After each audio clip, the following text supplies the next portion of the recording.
Does anyone have a March Madness bracket? If so, how's it going? No one? Our family does it every year, and you know, I'm the commish this year because I saw a couple scores too early in to be able to. But as long as Gonzaga wins, I'm fine.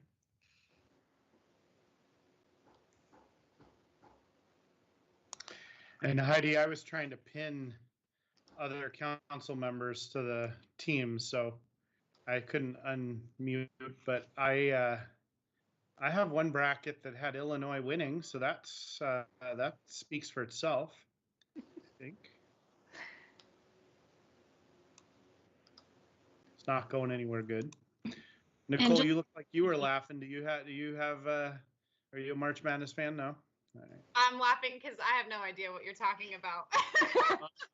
I'm sorry. I'm like, yeah, cool. And for how benefit, go Beavs. Hey, I picked them for the upset. So, I mean, that part of my bracket was fine. But the rest of it imploded. When I was still Monahan, it was a requirement to have a bracket. Requirement, yeah. It is 6:30. Are we streaming? And Carol, am I clear to go? Yes, you are. And we are streaming. Thank you. All right. I will call this workshop meeting to order or study session to order. And the first item on the agenda is to receive a briefing on performance audit. Senior Management Analyst Hendricks, you're going to be giving a staff report. Yes.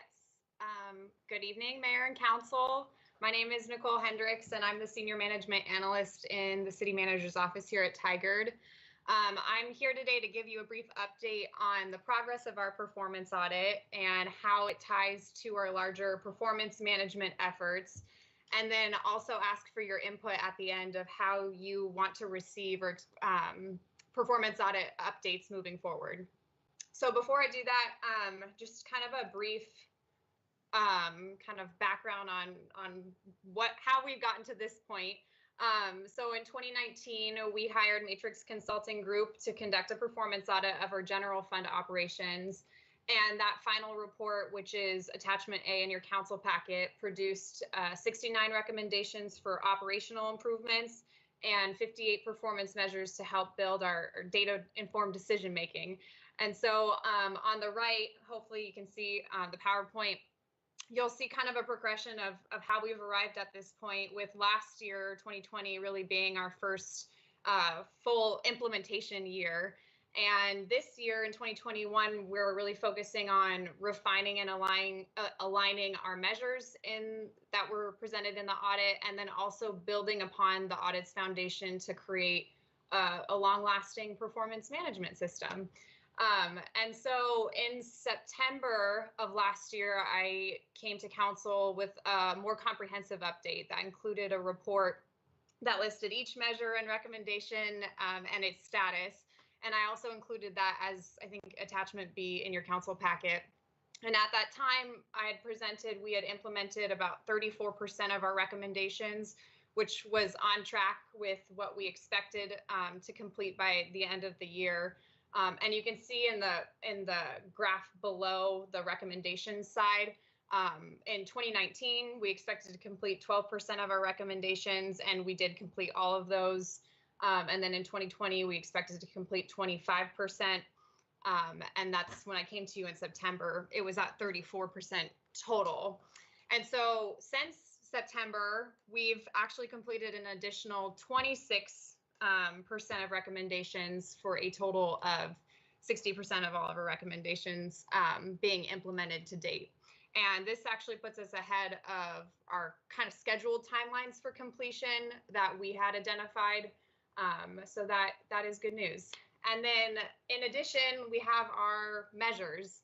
And so right now, about 70% of our measures are in this kind of collection and analyze phase, which means that our teams are identifying data needs to be able to track the measures long term, and coordinating with Total Tyler implementation and making sure that like what we need from the system is being tracked, and then also adjusting our measures to really get to what we want to solve. What are we solving for? And so zooming out to like kind of a bigger picture, we have a lot of measures that we've identified outside of the performance audit, and you can see in the graph below, a majority of them are from the audit, but we also have measures in our refreshed strategic plan, our citywide report card, the budget, and department strategic plans. And so across all these initiatives, we have a little over 160 different measures, which is why I mentioned earlier that this year is really going to be about aligning and refining these measures and taking it in a phased approach. So for example, like over the last couple of months, we've reviewed budget measures and tried to find similarities and opportunities to combine that with measures that were identified in the audit. So that's why, like, even though we have 58 performance audit measures, in the graph, you only see 54 because 4 of them were kind of combined with existing measures. So we are trying to kind of not be so overwhelmed by all of the measures that we're working on. And so diving a little bit more, into that bigger picture performance kind of measure system. So we are in the process of setting up our teams with their own kind of performance management database where they can track all of their measures, not just from the audit, and see how it aligns with the initiatives that we have across the city. And then also will be the same place where they report out twice a year, once in June and the other in December. And that timing is so that it can align with and inform the citywide report card that gets sent out, budget development, and then of course council updates on the audit and the strategic plan. And as I mentioned in the previous slide, 70% of our measures are in that collect and analyze phase. And so you can see on the right kind of where that fits into the greater like achieving data-informed decision making. So we are kind of in the beginning stages of that. What are our goals kind of with this process? So we want to create a space where performance management and measurement is easy to navigate. And we're hoping that this kind of new system will help department teams like track their measures better, so it's not all over the place. And then we also want to weave those measures into the work we do across the various initiatives and build that alignment to help refine and take it measure by measure. And lastly, we want to use this information to report our progress and inform our actions. And so we plan to take this implementation in phases so that we can focus on quality over quantity and measure what matters. And so I think with that, yeah. So I have two asks tonight. The first is if you have any general feedback or questions on what I shared with you about our current implementation approach. And then the second is asking for direction on how you prefer to receive audit updates moving forward. I listed a couple options in the slides, and I think our team recommendation is to provide you with quarterly updates. And what I imagine is 2 of them would be a little bit more comprehensive, like that attachment B where you list each measure and recommendation, and I really focus on the data. And then the 2 smaller check-ins would focus on our approach and our alignment progress and kind of higher level direction. But there's options, and it just depends on what you're interested in hearing about, how much detail you want, and how frequent you would like that. So, so Nicole, that's option 1 is what the staff recommendation is? Yes. Okay. And then I listed like option 2, I mean, it's just instead of 4 updates, you would get 2 a year, and that would happen in July and January. And I do this so that I can align it with when we report out. So departments will report out in June and December. I get some time to kind of review and make sure everything's clean, and then I report out to you in July and January. And the third option is like choose your own adventure. So whatever. But there's some guidance there if you if you want to choose one of those options. Thank you. Is that the conclusion of your staff report? That's it. Do you want me to stop sharing my screen, or do you want to see this? Well, let's have make sure everybody gets a chance to look at that real quickly, because I'm going to ask everybody to weigh in on whether they whether they like the staff recommendation of option 1 or if they prefer option 2 or 3. So, and then why don't you take it down in about 10 more seconds? Okay. People can look at those. All right, so council, questions or comments, and at a minimum, at least weigh in on your ideas on report out frequency. Councillor Shaw, you want to start?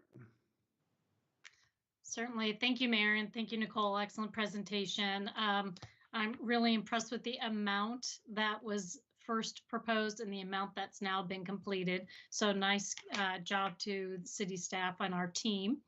I would recommend we go with option number 1. I'm always one to go with too comprehensive, too smaller. You have a lot of good news there. It helps us to hear it more often. And if there ends up being some flags, we can hear that earlier rather than later. So my vote would be for option 1. Thank you. Council President Loop. Yeah, thank you for the report. The attachment B was really helpful to just be able to go through and to see the color coding. Just at a glance, it's super easy to see. I don't have any questions on that. And I also agree, I like seeing it 4 times a year. Just the regular updates keeps it close front of mind, and the 2 comprehensive ones sound great. So thank you for putting that together and making that recommendation. All right, Councillor Newton. Thank you, Mr. Mayor, and thanks, Nicole, for the presentation. I enjoyed reading the attachments that you provided, so thanks for that. What I thought I heard you saying, I'm looking at my copy from the packet, all of the 160 plus measures across the initiatives. So are you talking about aligning all those so we're not reporting out on separate things? So we've got measures that combine those things, right? Yeah, and it doesn't have to be like a complete stars alignment, but there are some measures that are really similar to one another. And so we're just trying to find opportunities where like measures are really close. Let's just combine them into one like power measure. And so we'll probably see, like the amount of measures go down. I guess a little bit my concern is I would like to see report out on the performance audit, the council goals, and all these things come to us together, because I'm a little bit afraid that we're going to have these measurements here, and seems like if we're all on the same team advancing, seems like we would want the whole picture. So I know at the advance that we had over the weekend, we talked about a council goal report out every quarter. And I remember a couple of times when I was still on staff, well, no, I was just watching, I guess, but we had the performance audit measurements report at the same time. So it seems to me like it would be helpful to see everything at the same time. So we're sort of seeing the direction we're going on all of these initiatives. I'm worried about them being too separated.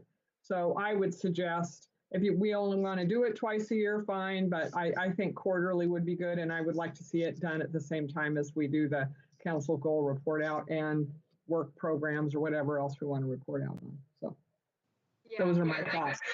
I like the idea of a unified kind of approach all at once. And so I can follow up with our leadership team and see if they want to go with this schedule so that we can align it, or however it works. We'll make sure that they come at once. All right, Councillor Goodhouse. I agree as well. The same thing. The option 1 sounds great, and then also agree with Councillor Newton that we all kind of everything come together, so we all can kind of see how they are intertwined and how everything's going, rather than siloing the processes. That'd be great. But thank you for all the work, and I always love to see those. Youth Councillor Calderon. just like the other counselors said, option one seems great. I like quarterly updates, and the information in the packet was very in depth. I really enjoyed it, and again, I also like colors because it makes things easy to read. So thank you for that, and great presentation. All right. So Nicole, do you feel like you've got the direction that you're looking for? Okay. And anything else you want to dialogue on, or you think we've covered it adequately? Unless Steve or Kathy have any additions, no, I think we've covered it. All right, city manager or assistant city manager, either of you?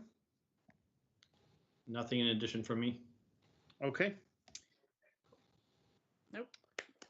Good job, We Nicole. will thank you, Nicole. Really appreciate you putting all that together. Thanks. And presenting it in a way that we can all understand and digest. And we will move on to our next agenda item, which is council liaison reports. So let's start with Youth Councilor Calderon. Yes, well, TIAC is quite busy. They're still working on their peer support program to help tutor other high schoolers who are struggling right now in school. But in newer news, they're planning an Earth Day cleanup. Probably not on Earth Day since it's in the middle of the week and we have school, but just something around there to celebrate the fact that we need to be cleaning up and taking care of our environment. I know they're also looking at a book cleaning to help prep and clean children's books, just to do some volunteering online, which is hopefully going to get more options and more opportunities for us since it has been a little bit low during the pandemic. And I did notify them about youth counselor applications being open, and hopefully we get a few applications from them, but otherwise that's what TIAC is up to. If you have any questions, feel free to ask. Well, thank you. You have any other report outs? Oh, Public Safety Advisory Board, you're going to hear about them later, but I did miss yesterday's meeting because I was traveling, but they did do some good work, and I'm going to have to make sure to review the recording. But otherwise, I think you'll like the presentation that we're going to have tonight. So it's something to look forward to. Thank you. Councillor Newton.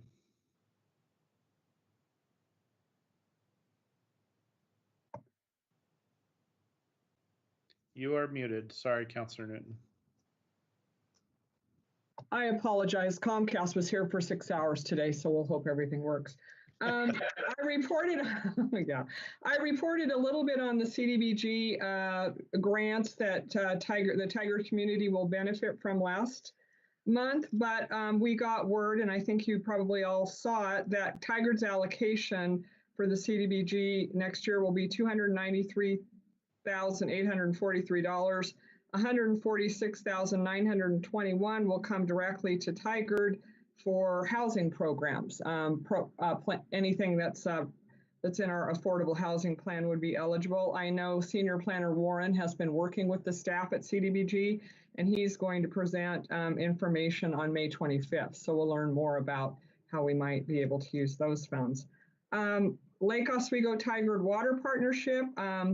Councillor Goodhouse and I met with our team, it's been a few weeks ago now, about the IGA that we're working on.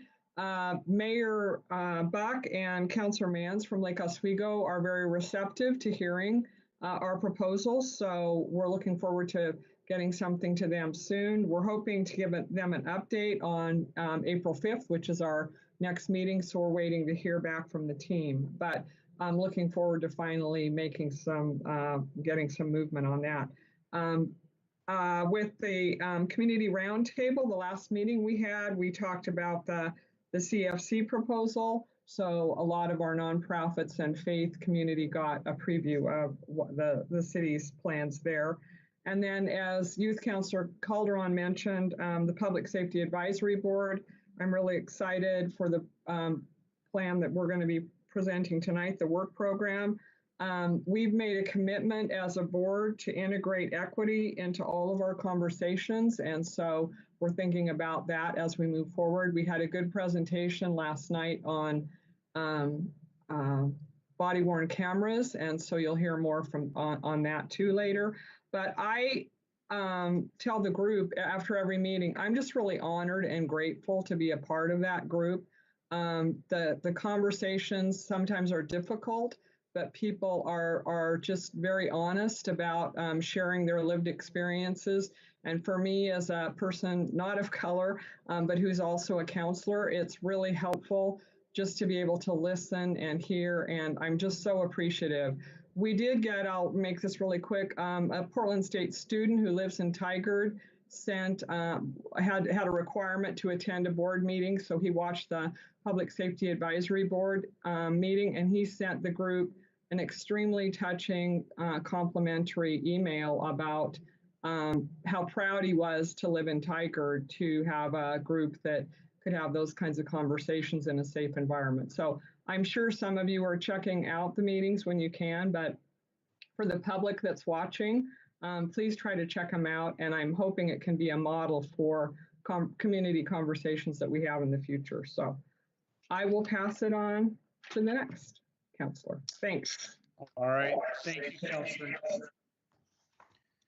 Counselor Shaw. Yes, and this will be my first liaison report, but reporting on the budget subcommittee for social services grants. Kudos to Elizabeth Luth and Tony LaFrance for putting together a solid day of presentations for individuals who were proposing or requesting grant funding. And that'll be coming to, of course, the council. But I just, one, I'm so proud to be part of a city that has the ability to provide the grants, but also very appreciative to those who are not used to being on a Zoom forum to actually having presented their requests. So that'll be coming to the board or to the council, but that's all I have for now. Thank you. Council President Luke. Thank you. Yeah, I had to think about it. It's been a while since we've done these reports. A lot of what I would talk about has actually already come to the council to discuss. So the Parks Board actually took the month of March off. The Library Board is still going strong. They are having some important conversations with the way that we are opening and what that's going to look like for the library in these phases and being able to bring people inside. They're also putting a lot of work into their meeting with us next month. And I have to say, I am excited for what they're showing us. So I don't want to, no spoilers, but it's going to be pretty amazing. Several of us took the chance and we were part of the National League of Cities conference, which was a couple of weeks ago. It was online rather than all of us trekking out to Washington, D.C. for it. And most of us on this call actually attended the Capitol Day, where we had many meetings throughout the day with our national elected officials. And shout out to everyone. Tigard was really well represented, and we had a lot of discussions and really talked about all of the different ways as a community that we were reaching out and really dealing with the COVID crisis. And it was pretty incredible to see on paper the testimony that we gave about everything that we're doing. And I just, want to shout out to Youth Councilor Calderon. He spoke and he was very eloquent, and he really challenged, our elected officials as far as representing the youth. And he did a great job representing Tigard. So that Nicely was done, Councilor Calderon. Nicely done. He got a couple of job offers. He did. Great. Yes, Councilor thank you. Goodhouse. It was actually really fun.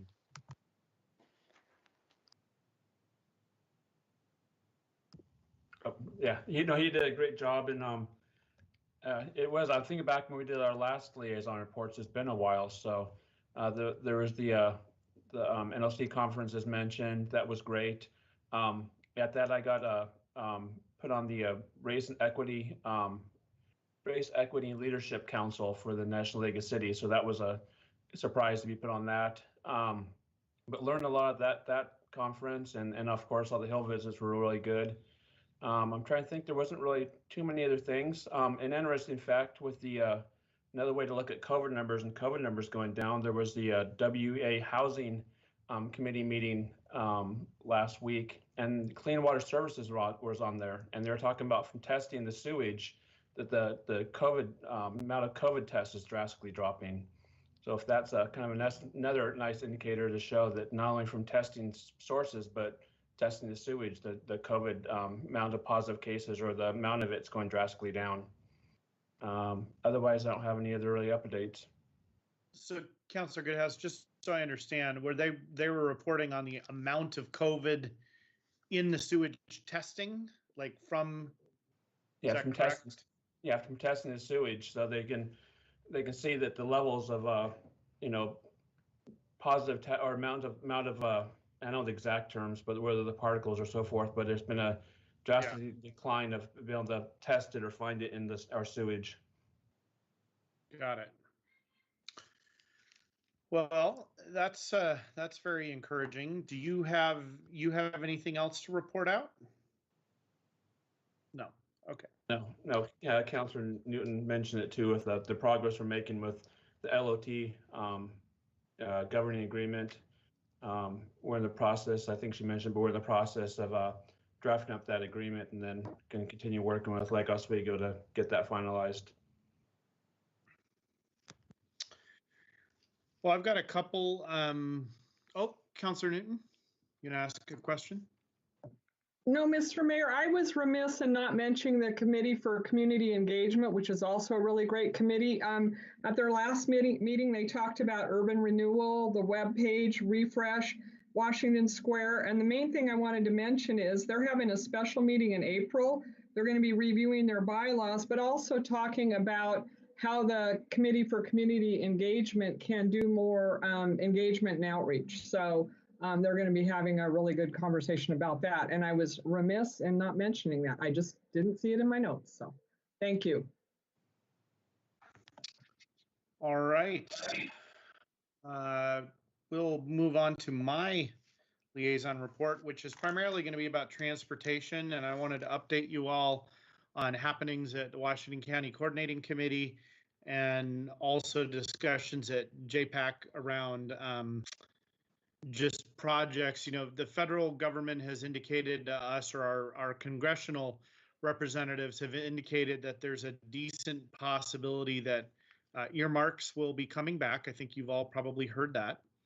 And we're trying to make sure that we have a good, solid project to put forth in that, really in that area.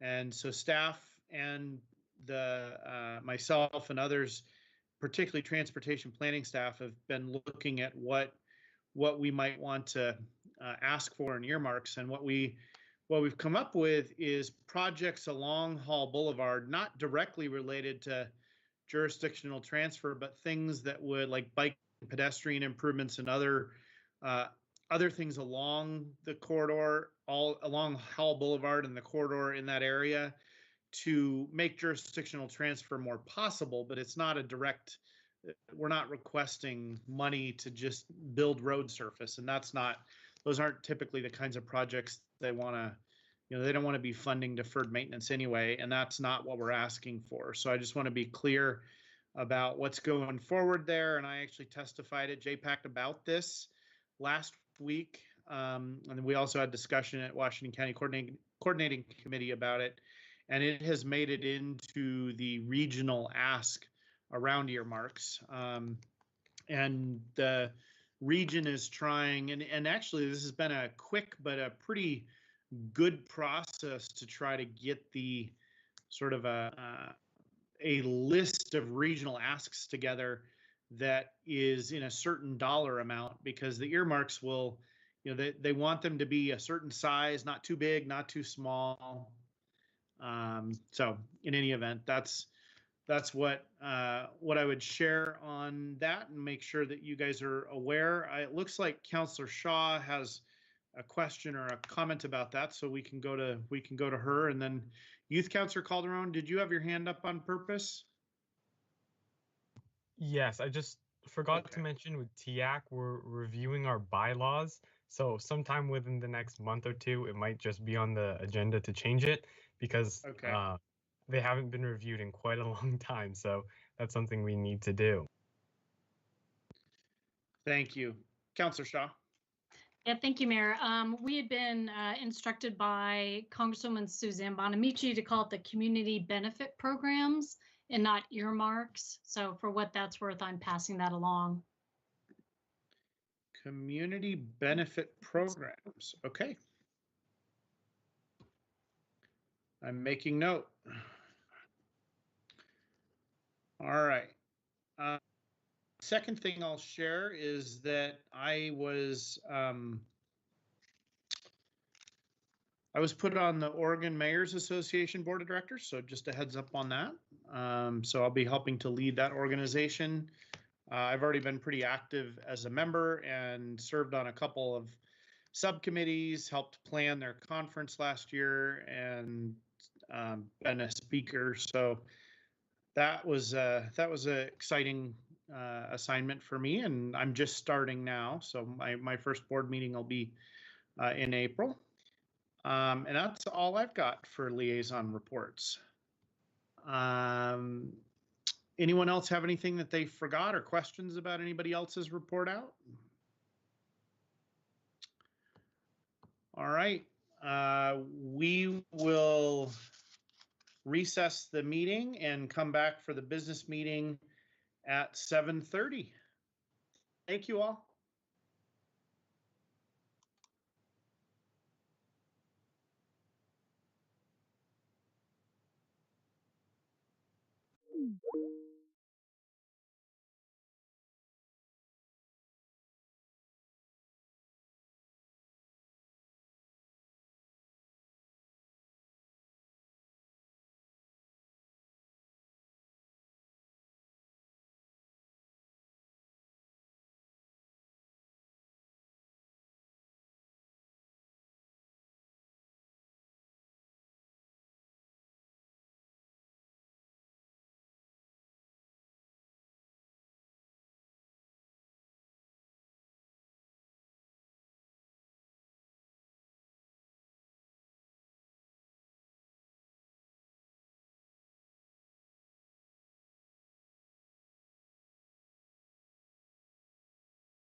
Here. Counselor Newton, Here. Council President Lube, Here. Counselor Shaw. Here. All right. I will ask everyone to join me in the Pledge of Allegiance. And Keelan, please put the flag up on the screen, and then I would ask everyone to mute themselves.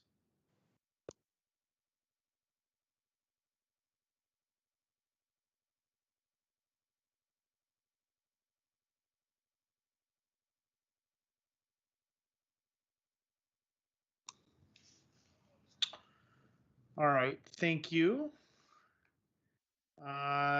Next is staff or council, any non-agenda items?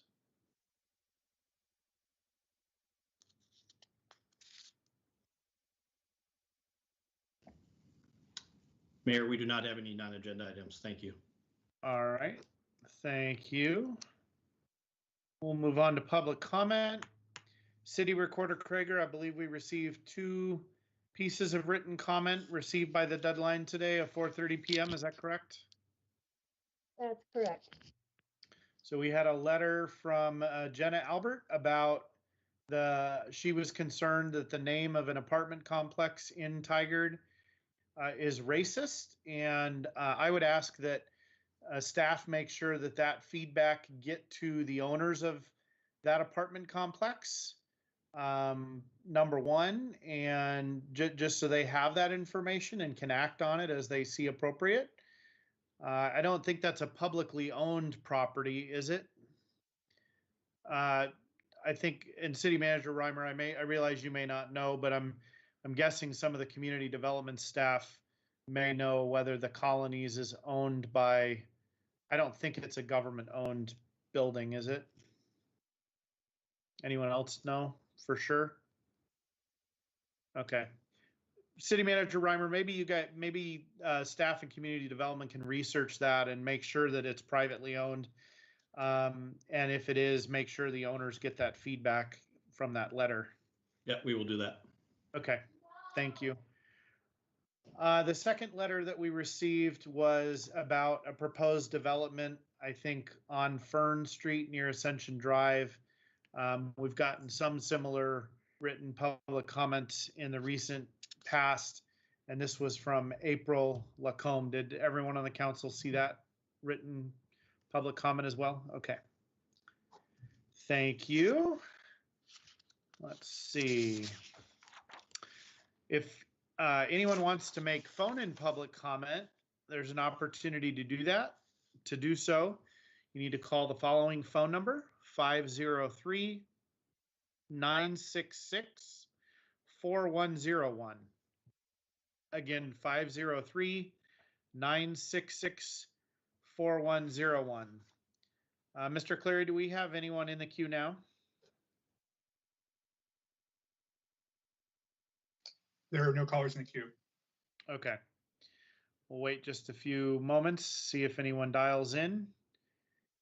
And while we're waiting on that, why don't we have Assistant City Manager Nyland provide an update on or follow-up to previous public comment. Is there any follow-up? Good evening, Mr. Mayor and Council.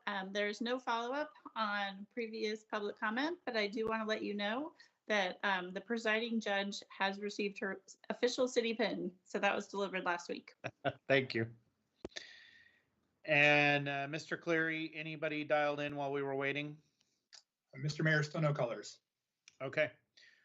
We'll move on to the consent agenda then. The consent agenda is used for routine items, including minutes and approval of contracts and intergovernmental agreements. Information on each item is available on the city's website in the packet for this meeting. These items may be enacted in one motion without separate discussion. Council members may request that an item be removed by motion for discussion and separate action. And we are going to be, during this consent agenda, proclaiming April 5th to 9th National Community Development Week. And displayed on the screen right now, you're going to see slides of various programs that have been funded with community development block grants in the past. We're also going to be approving city council minutes from 3 different meetings. Considering a resolution to grant exemptions from property taxes under Tigard Municipal Code for nonprofit low-income housing. And then a local contract review board decision to consider a contract award for utility bill printing, mailing, and barcoding services. So those are all the things that are on the consent agenda. And is there a motion? I move to approve the consent agenda as presented. I second the motion. Okay, it's been moved and seconded. City Recorder, please conduct a roll call vote. Mayor Snyder, Yes. Councilor Goodhouse, Yes.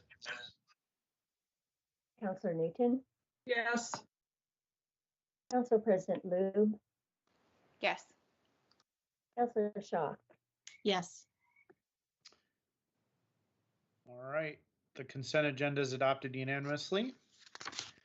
Thank you very much. And we'll move on to item number 4 on our agenda, which is to receive a briefing on the Metro Supportive Housing Services Local Implementation Plan.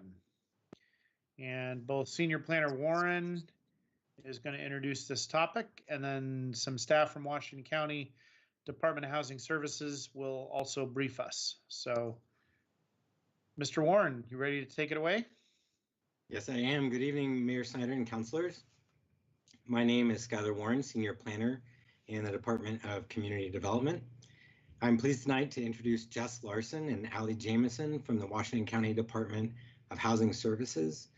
They are here with us tonight to provide the council with an overview of the Supportive Housing Services measure that was passed region-wide by voters in May of 2020, and how the county is preparing for a local implementation of the program in Washington County, which is set to begin this summer. I know they have a lot to cover, so I will go ahead and turn it over to Jess and Allie. Thank you, Skylar. Thank you, Mayor and councilors. It's a pleasure to be here with you tonight. Can you all hear me before I get going? Okay, great.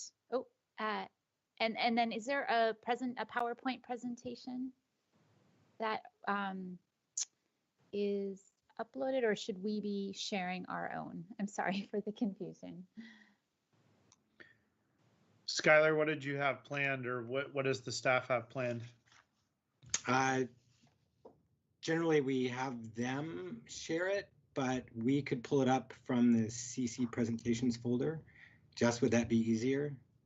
That would be much appreciated. Thank you, Skylar. Bear with me. I'll fill in and just help get started. So good evening. Again, my name is Jess Larson. I am the Supportive Housing Services Program Manager in Washington County, and I'm here with my colleague, Allie Jamison, also working in Washington County's Department of Housing Services as our project manager for this program. And we're excited to bring you a bit of a background briefing on the SHS measure and program. That's Supportive Housing Services, pardon the abbreviation. And also allow for time for your questions and consideration of this program. Wonderful, perfect timing, Skylar. Okay, so please proceed to the next slide.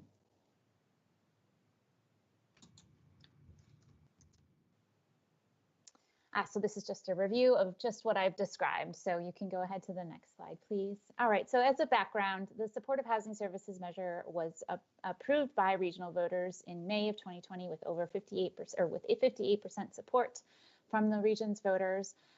It was built by a broad and regional coalition of both business and community leaders under the umbrella of Here Together, but probably included many of you here tonight. So we are grateful for the leadership that championed this proposal forward to voters and ultimately enabled the passage of this measure and this very significant investment in addressing homelessness. It's scaled to end chronic homelessness in our region. We can't do that alone, obviously, in Washington County. It will absolutely need to be done with Clackamas and Multnomah counties, but it is a very significant investment, and achieving functional zero of chronic homelessness is absolutely a goal of this program. It is, in fact, the largest per capita investment that's been made by any local government to address homelessness in the nation to date. Next slide, please. So speaking of that funding, there are two new taxes that went into effect at the beginning of this calendar year. The first is a 1% tax on income for individuals earning more than $125,000 a year or couples earning more than $200,000. It's important to note it's a marginal tax, so it's only on the income above those thresholds. And then there is also a new regional tax on the profits from businesses, large businesses that gross more than $5 million per year. And so together, those two new taxes are estimated to generate more than $200 million per year. They'll be distributed proportionately back to the 3 counties based on where that revenue is estimated to be generated from. So for us, that's about $75 million per year. But of course, it takes time for new taxes to reach that full capacity. So for planning purposes right now, we're building out a program for year 1 that we estimate will be approximately $38 million of new investments in addressing homelessness in Washington County. Next slide, please. Here's that distribution of those, of the proportion or that proportionate distribution of those resources. And then the bottom note is just to mention that Metro's role here is primarily in tax collection and the accountability structure. So they have already been working with the system to build out that tax collection, and they will retain funds to manage the costs of that tax collection system, and then up to 5% for any administrative costs to conduct all the oversight and accountability structures for the region. Next slide. There's also significant consideration for oversight and accountability. So we've been working with a local advisory body right now to help in the development of our local implementation plan. You'll hear more about that in a second from my colleague, Allie. And then those plans will go forward to the new regional oversight committee convened by Metro to approve each of the 3 counties' plans for implementation, a high-level framework that will guide implementation for the next 10 years of the program. And then there will also be a future tri-county advisory structure that continues to evaluate the programmatic aspects of the program to improve upon both the quality of the systems of care that are created with this measure and also tri-county coordination throughout implementation. Next slide. So it's important to consider how the measure is structured and who will be prioritized for services. The measure is very clear in identifying 2 priority populations.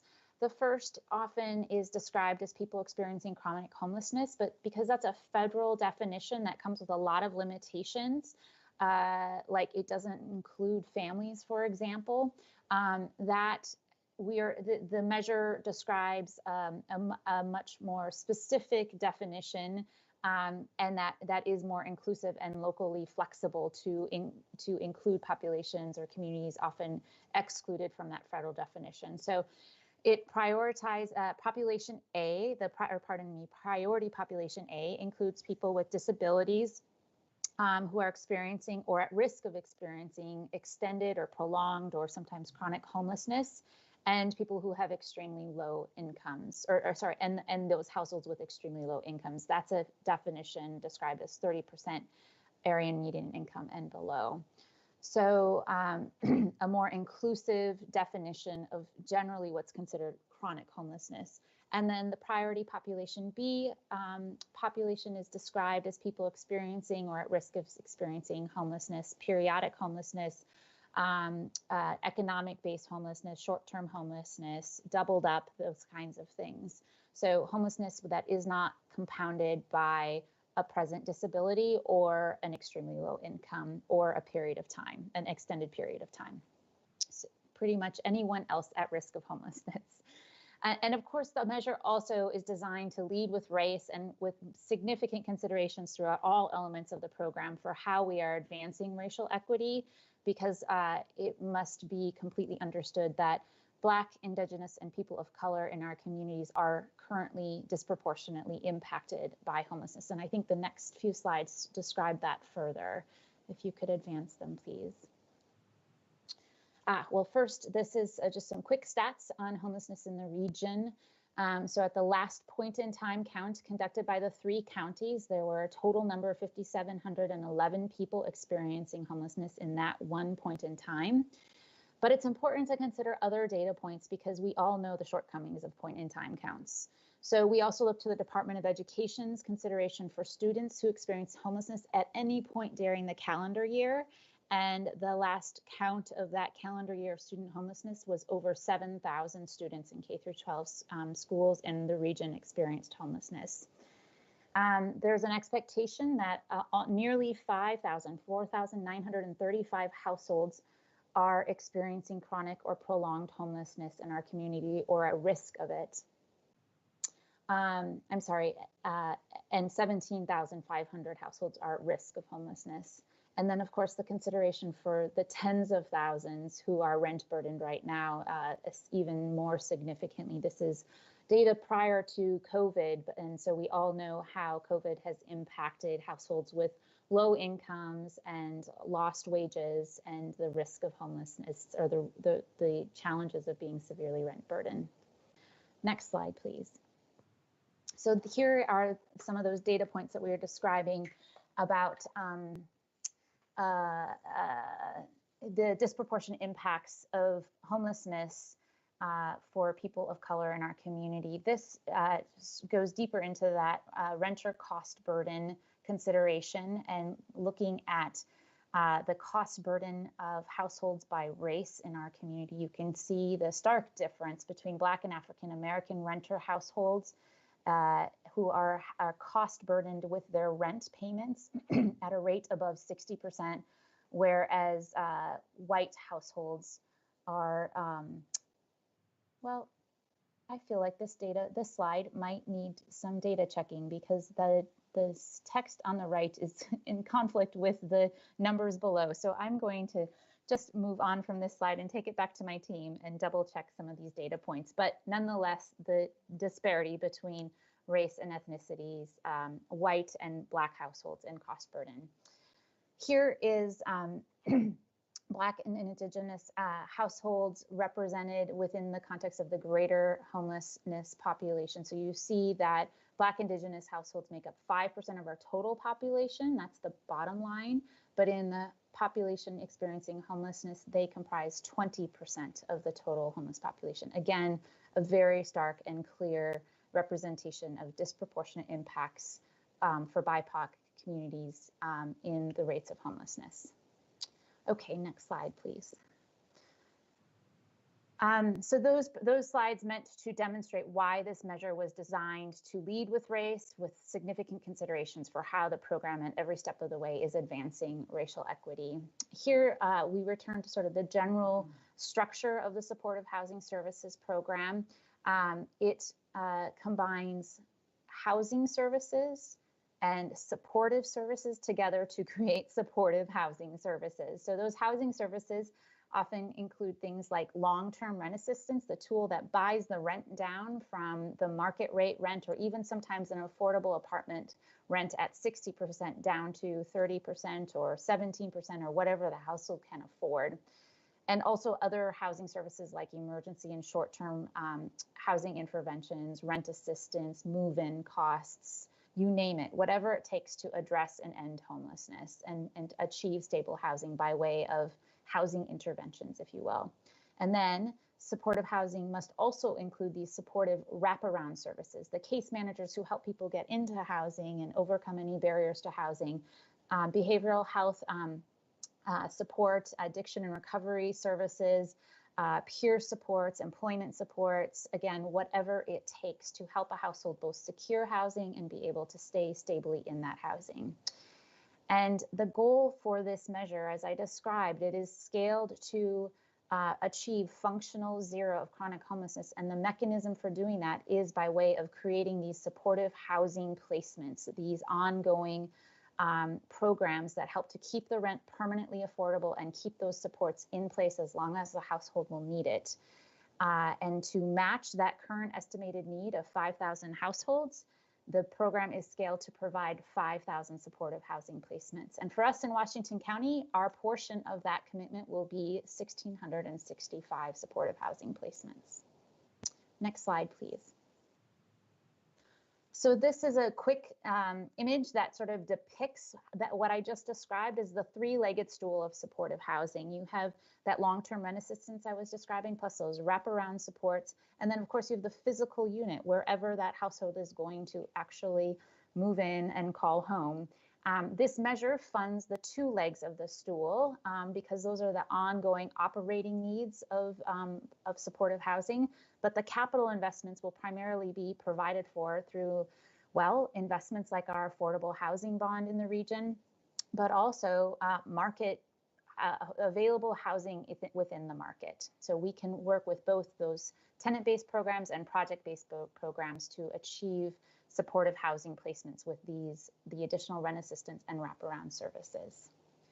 I think that might be the end of my slides. I'm going to pass it over to my colleague, Allie. Oh, nope, I have one more, and this is just a quick view of all of the things happening to get ready for implementation. We sort of had a year of implementation readiness and planning, and we are over the halfway mark, getting ready for the beginning of the program, which is expected to start in the summer, July of 2021. The taxes went into effect, as I said, this winter in the calendar new year. Right now, we're working on finalizing our local implementation plan, and we are scheduled to present that final draft to our board. If you're interested, it's available for public comment one more day up on our website, but it's up there as a draft right now. And of course, there's all sorts of additional components of this work that we're preparing for. And I think my last slide comes back to sort of highlight some of the very important next steps in front of our implementation readiness. So I'll pass it over to my colleague, Allie, now with the next slide. And I'll see you back here for the final comments at the end. Great. Thank you, Jess. Hi, my name is Allie Jameson, and as Jess mentioned, I'm the Supportive Housing Services Project Manager. I'll go on to the next slide, please. Over the past 9 months or so, Washington County has embarked on a very diligent journey to bring community members together to form a local implementation plan advisory committee. Between August and December, excuse me, of last year, we had a very tight group of people, about 20 or so, that worked very diligently to look at our needs assessments for the county, to look at racial disparity analyses and strategies to advance equity. By around January, we expanded this committee, the LIP Advisory Committee, to reach 75 members across roughly 38 organizations throughout all of Washington County. It was a very large group of people who are experts in the field, dedicated government workers, but also very diligent community leaders that do this good work every day. And they got together to also look at what are the priorities, how do we coordinate, what are the outcome metrics that we need to be looking at, and finally, what kinds of planned investments and outcome goals are going to be the most meaningful to achieve functional zero homelessness in Washington County. Next slide, please.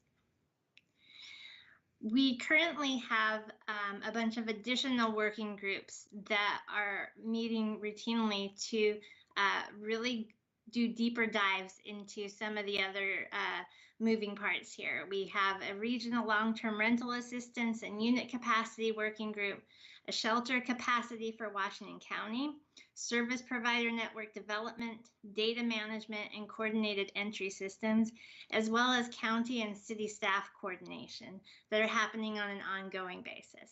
Next slide, please. When we look at our planned investments and when we talk to our community leaders and the people who are doing this good work every day, and looking at the mandates for what the voters asked for, we came up with 6 categories of investments. The first was to invest in shelter and transitional housing. The second was outreach and navigation services. We also need to invest in housing barrier costs and short-term rental assistance, as well as regional long-term rental assistance programs. Our investments include supportive services such as behavioral health, employment services, the diverse spectrum, as well as a system of care capacity building. How are we going to integrate our systems to work well together? Because the cause of homelessness isn't just one thing, it's a whole bunch of socioeconomic factors, right? So how can we integrate our systems to better care for all of the issues? Next slide, please. So when we look at our planned investments according to the first year of how we intend to invest according to program type, we see that 37% is dedicated to regional long-term rental assistance. And this is because this program is designed to achieve functional zero for chronic homelessness, which means long-term rental assistance for priority population A.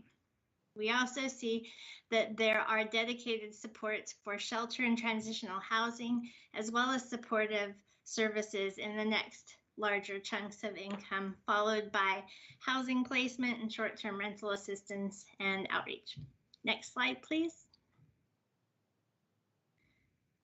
Across the priority populations that Jess was discussing earlier, population A, priority population A, consists of those in our community who are experiencing chronic homelessness, disabilities, longer term type needs. And so investments by priority population show 56% is our intention for investment for priority population A, with 16% investment towards population B, which usually have less needs, and it's mostly economic based homelessness and periodic. But we also see that there's 28% of combined A and B services, and that's because you can't just fit neatly into one category all the time. And so there has to be the blending of services to meet the needs of everyone for what they're at most risk for experiencing. Next slide, please. So the year one outcome goals include 500 supportive housing placements, 500 additional households to achieve housing stability, 100 year-round shelter beds added to the current capacity. Capacity building is underway for a culturally specific network, and we are looking for measurable goals that demonstrate equitable outcomes. Next slide, please. And with that, I will pass the baton back over to my colleague, Jess. So just to wrap it up and queue up your questions and feedback for us, here are our immediate next steps in implementation readiness at Washington County's Department of Housing Services. So as mentioned, that LIP, Local Implementation Plan, is out for public comment right now and will end tomorrow. And then the final draft of that plan will be presented for our County Board of Commissioners on April the 6th. We are also getting ready for a public solicitation process for service providers, request for qualifications, RFQ. That will be conducted probably sometime between mid-April and mid-May, an open recruitment process for interested service providers to apply to become qualified contractors, essentially, with the county. And that will begin the contracting out of services in anticipation of the beginning of program implementation, which you see there at the bottom is set for July 1st. We also have two other significant steps in the interim, finalizing that LIP process with Metro's Regional Oversight Committee, and then the intergovernmental agreement that will need to be negotiated and executed between Metro Council and Washington County. And also we have, as Ali was describing, so much systems capacity building work, specifically with culturally specific capacity for our organizations who we need to come to Washington County to do this work, but we also need to invest in our organizations here who need to build out their current capacity and build out culturally specific capacity as well. So while we're getting ready to scale up programs, get these contracts out into our community, we also are planning to invest in our current systems and our current community partners to make sure that they have the capacity needed to scale with us and do this work. So those are the steps on the horizon immediately in front of us. And then I think the last slide are just some questions to elicit your feedback and discussion. We, of course, welcome any questions you have for us about this presentation, but also we're interested to know how you, as the City of Tigard, are interested in supporting and participating in the ongoing SHS work and particular programs that will be expanding to provide these services in our community. And also, if there are housing or homeless programs that you're currently conducting as a city that it's important you want our team to be aware of as we're building out this implementation, so that we're doing strategic and thoughtful coordination with those programs and your partners. So I'll turn it over to you, Mayor, and we'll take any questions as you like.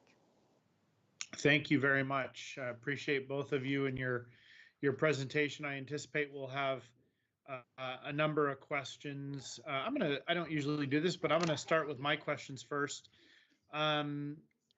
Jess, can you comment during your presentation, you were talking about the Regional Oversight Committee. Can you explain how, like, who will be made up of, like, what that group will be composed of, and how, if we wanted someone from either South Washington County or from Tigard to participate in that, would that be an option? And how would we express our interest in that?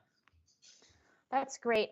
Unfortunately, that committee has already been seated by the Metro Council. They convened, I think, for the first time back in October or November this fall. The membership was selected through a tri-county coordinated partnership. So we had leadership from Washington County there in a partnership with Clackamas and Multnomah counties to help select those 15 individuals. So all of that information is up on the Metro website. I think it's also a moment to just mention, though, that we are anticipating expanding out our own Washington County advisory body structure. And it will be important for us to be in close communication to ensure both geographic representation from the southeast part of our county, but also partnership and feedback from you all about that membership. And that's the comment I'll make when you're asking about, you know, what do we need? We need to make sure that South and Southeast Washington County doesn't end up without sort of equitable geographic resources for our homeless needs in our area. And sometimes we struggle with that, being as far as, you know, Tualatin, Sherwood, in particular, Durham and King City are all quite far from Hillsborough, and it's just a challenge sometimes for services. And so just a heads up on that. And then I don't want to put you on the spot necessarily, but I think I saw staff communication and other communication. If you heard our public comment tonight, I believe the Colonies apartment complex is actually owned by Washington County. And I know that you both work in the housing services area. I know this probably isn't your responsibility, but I would appreciate it if you notified whoever the right staff are in Washington County about the concerns that were raised about both the name of the apartment complex, but then also the living conditions in our public comment tonight. I would appreciate that. So, and I'm sure our staff will follow up as well, and I will probably be involved in following up.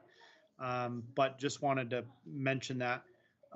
Other councilors, Council President Lube, you have comments or questions or answers for their questions to us? No, thank you for the presentation. I feel like some other counselors may be better versed in different services that they'd like to bring attention to. And so I'd like to make sure that they have their time to speak. All right, Councilor Goodhouse.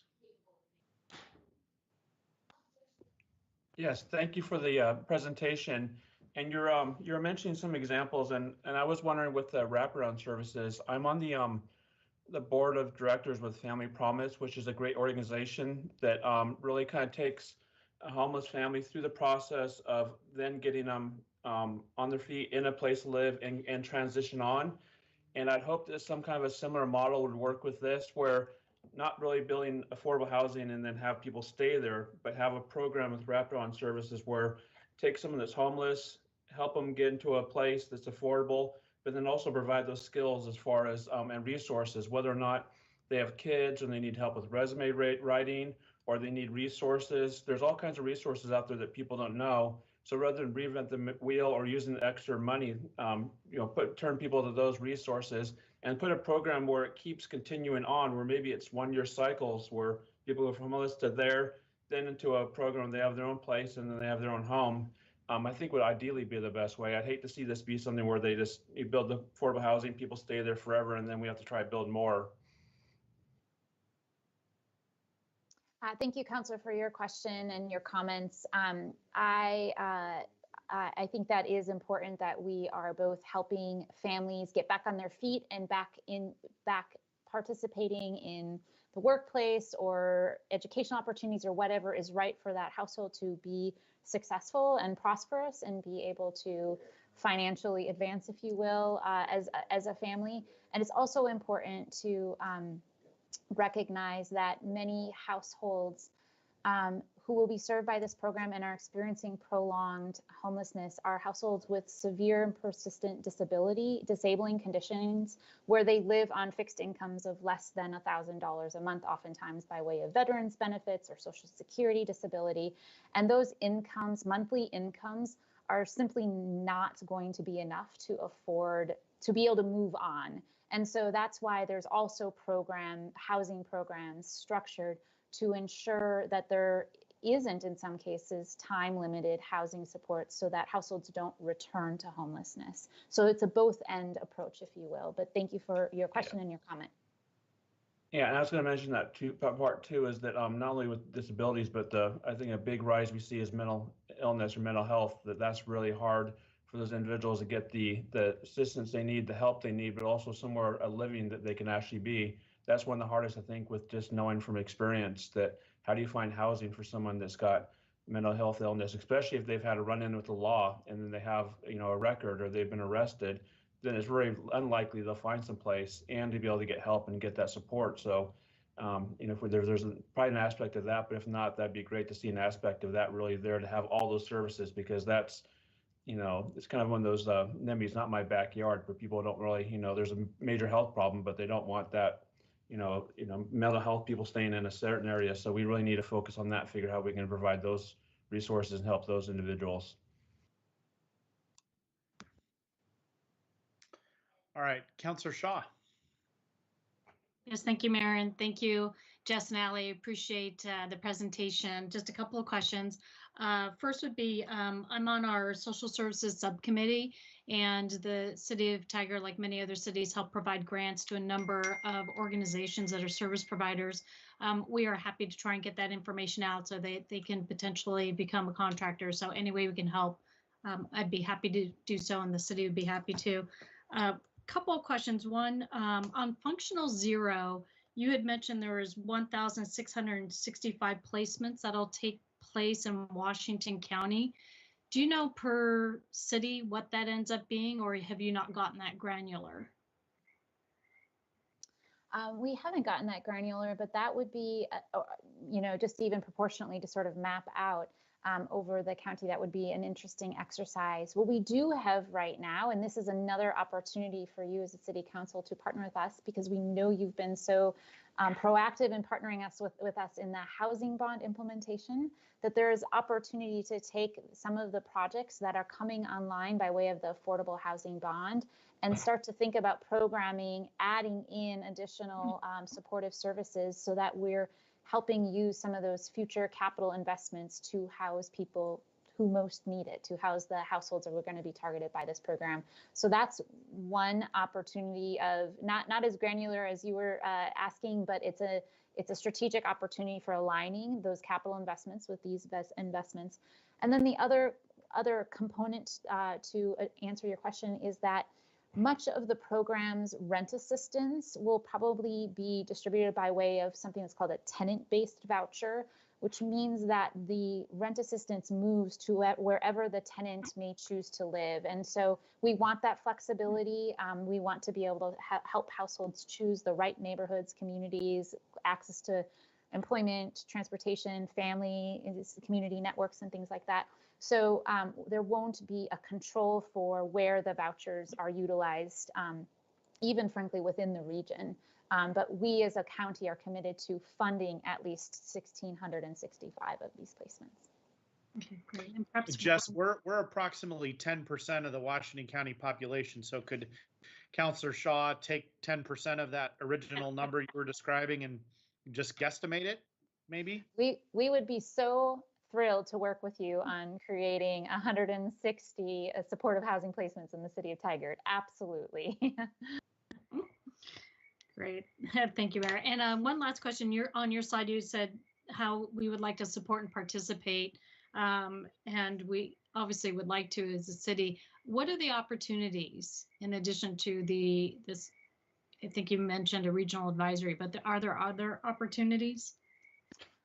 Thank you for that question. I immediately think of two. One is through this affordable housing sort of planning ahead.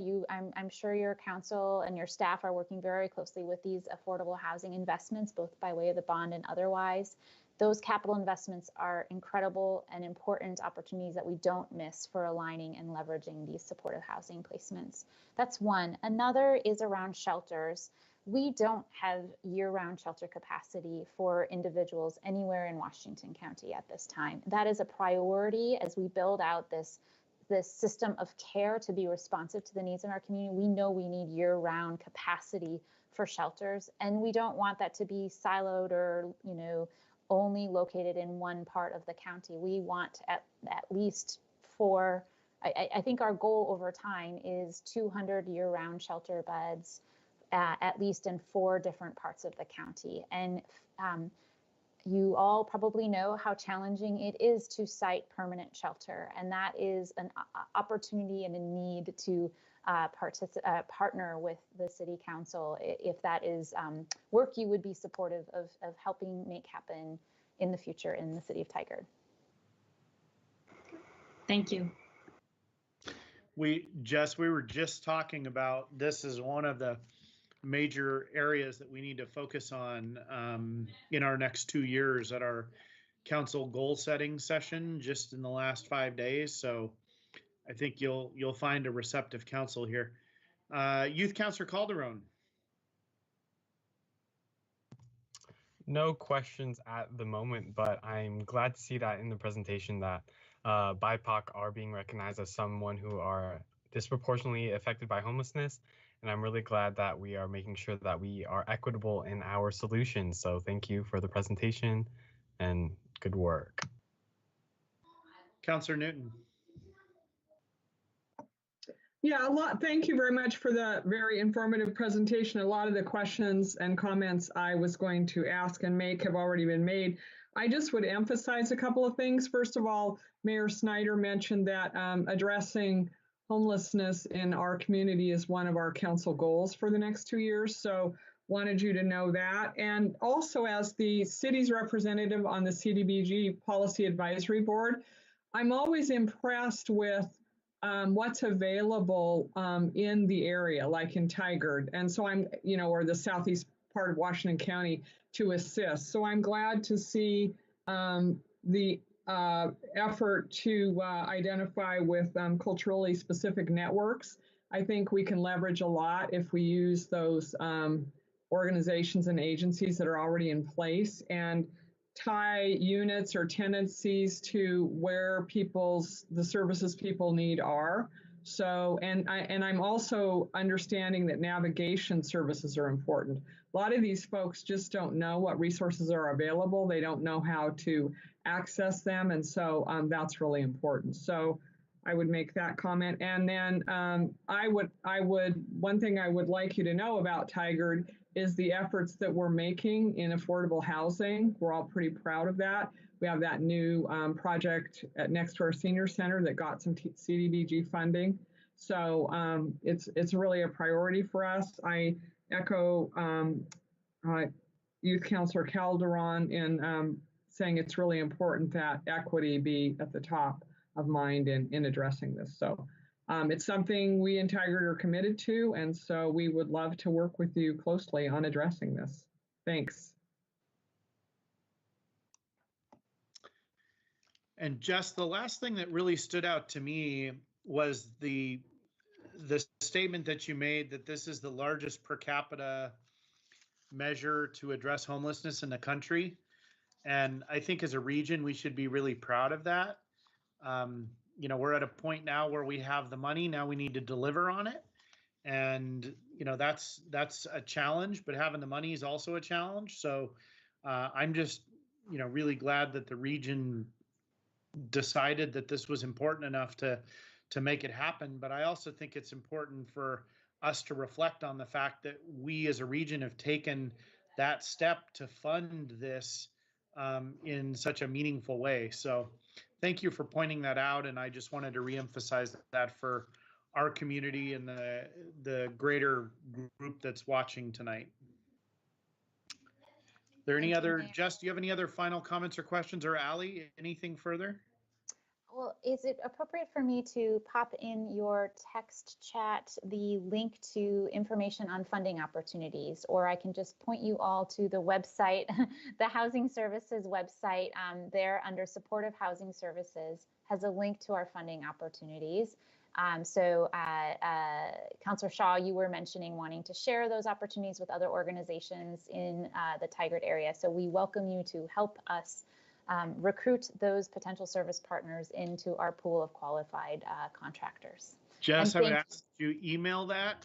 We are not supposed to use the chat function during public meetings, so I would ask that you email those to the council and to our staff, and then we will make sure that that gets addressed. Absolutely, thank you. And oh, I was gonna say, and Jess, maybe if you wanted to, real quick, if you can share screen, maybe put that web address up there so people watching this maybe could see it. I don't know if that's something you could do easily or not, but that way viewers or anyone who watches this later this recording. Does this work? It's the Washington County website, and this is the Department of Housing Services specific page, and then under here is Supportive Housing Services, and then under that list is this funding opportunity or funding announcements page where we have information about a shelter operation and also all service providers that we're recruiting later this month. Thank you for that. All right. Thank you both, and we'll move on to our next item on the agenda, which is item number 5, which is to consider approval of Public Safety Advisory Board work plan and topic schedule. And we have both Management Analyst Ramos and the Public Safety Advisory Board Chair and Vice Chair and a member to present. So I will invite Advisory Board Chair Jimmy Brown, Vice Chair Abdi Mohammed, and Member Justin Lowe. Yes, Mayor and Council, and I'll be sharing my screen.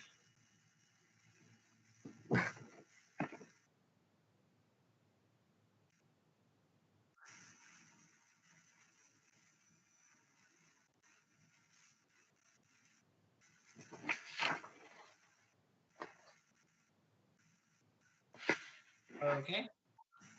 All right. Well, good evening, Mayor and Council. I am Management Analyst Eduardo Ramos, and I'm the liaison to the Public Safety Advisory Board.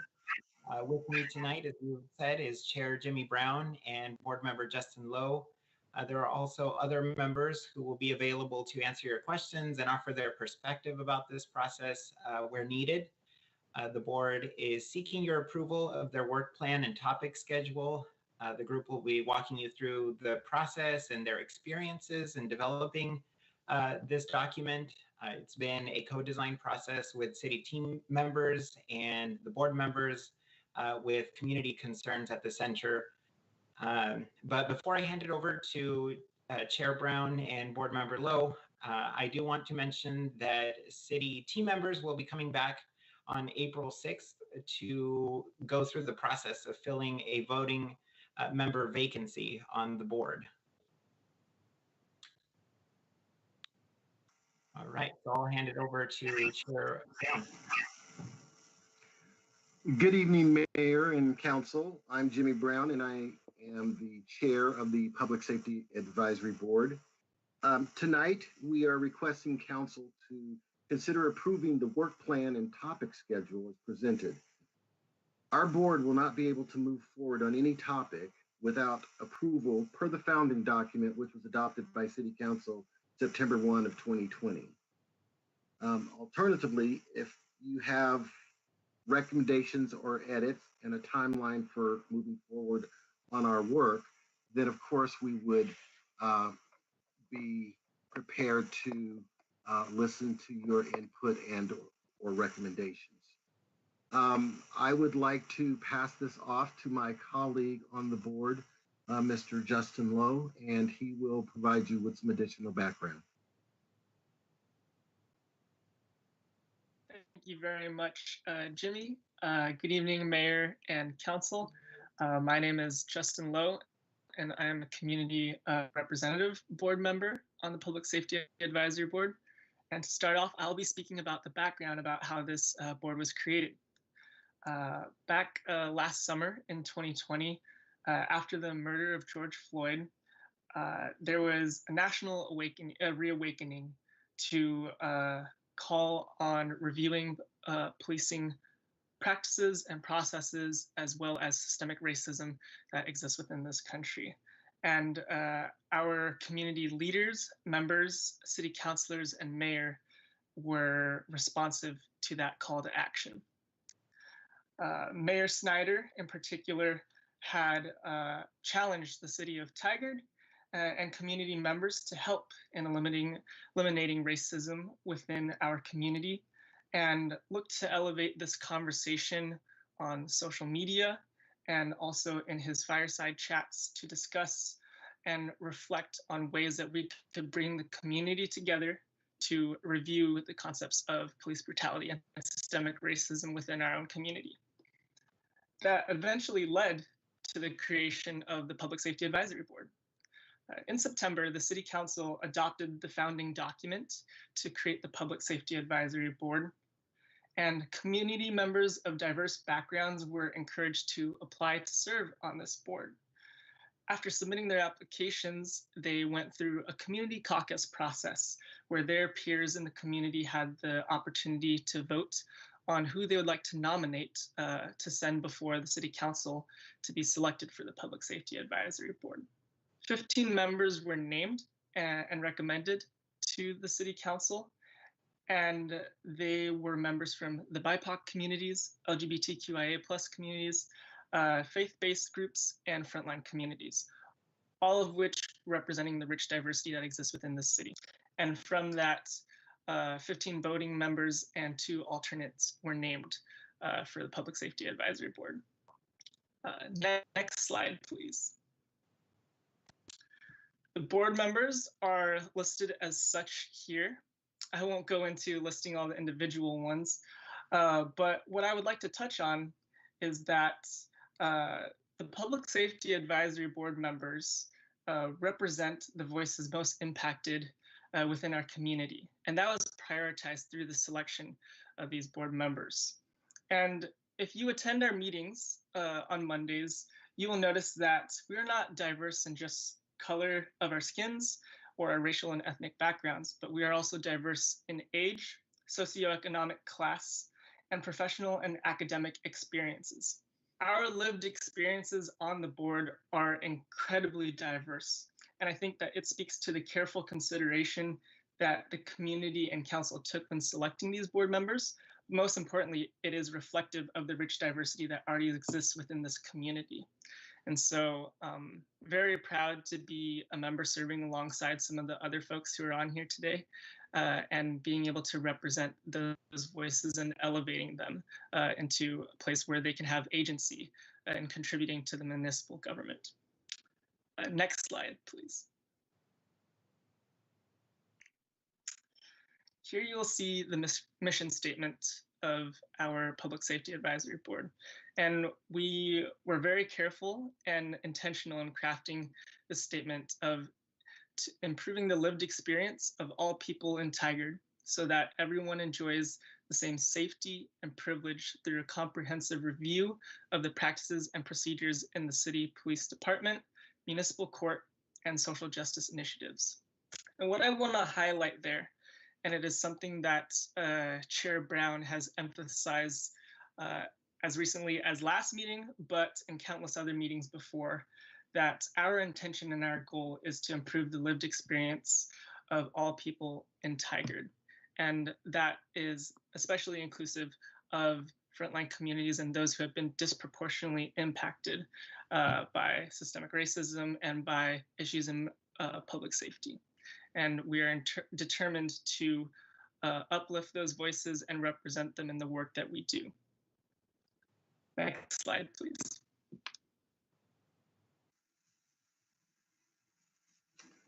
Thank you, Justin. Let me get my technology here on. I hope all of you can see me. As we look at the work plan and the topics schedule, we've centered ourselves on making sure we have a comprehensive understanding of the Tigard Police Department. This helps us to understand the organizational structure, the mission, the values, the policies, and the practices. And as well, we are connected back to our diverse communities. We have relationships with our neighbors, our friends, our families, and it's important and necessary for us to provide insight and information to them. So as much as we would like to just simply look over some of the elements of becoming a Tigard police officer, looking at the Tigard officer's journey, it is important for us in order to be able to make recommendations to the chief and to management staff and as well to city council that we really have an understanding of how this department works. I think it's very important that we also recognize that within our lived experiences, within the experiences that we hold personally, the experiences that our friends and our family have experienced, not only within the Tigard Police Department. When we talk about lived experience, we talk about the experiences of others around us. We talk about their activities or issues that they may have had with police departments from all over the country, because we have members in our community who were not born in Tigard, were not born in Washington County, were not born in the state of Oregon, but have come here for the opportunities that they believe exist. And so we want to make sure that as we talk about public safety and we talk about law enforcement and we talk about the impact that has on the community at large and especially BIPOC community members, we want to make sure that we're able to accurately reflect what is going on inside of that department, because information is power. And if we can provide the information not only to the community, but to the department itself, then we believe that our community will be fair and equitable for everyone. Next slide, please.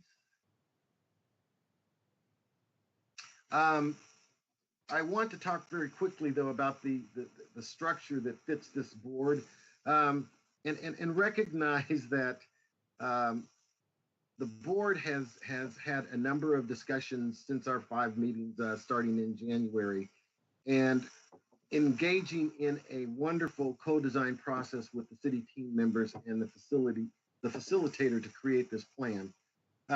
One decision we'd like to highlight is how we have elected our chair and our vice chair, recognizing that most boards have some type of organizational structure relating to Robert's Rules of Order, et cetera.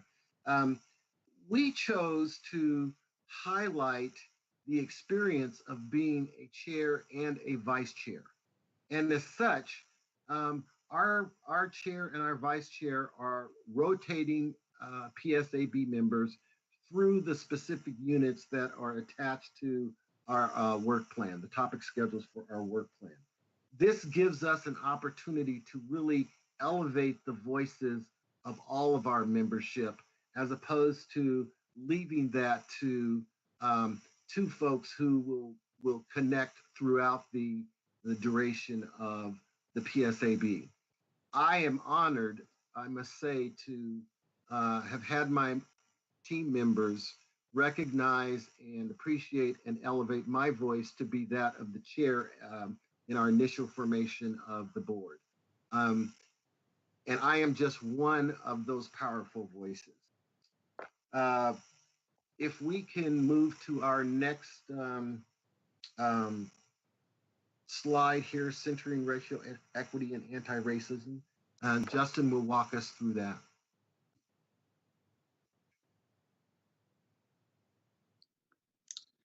Thank you, Jimmy. And by all means, feel free to jump in on this topic as I give an overview on it, and as well as any of the other board members who are present.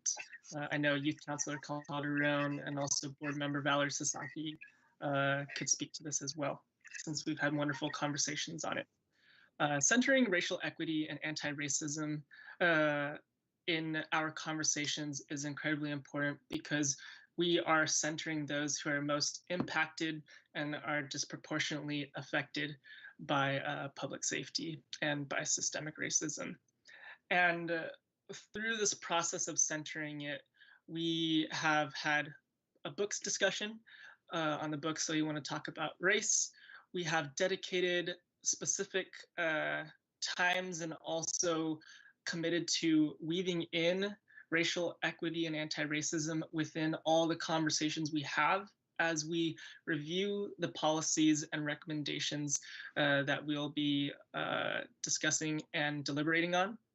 And we have also committed to sharing personal stories and real-world experiences. There have been multiple times where board members, including myself, have shared very deep and personal stories of how they've either felt, experienced, and lived through with our interactions with public safety. And it's so incredibly important to not only contextualize this work, but to elevate these experiences, record that these are real and they're happening to community members. They're happening within Tigard and they're happening outside of this area as well. And so we have committed to centering these topics throughout our conversations.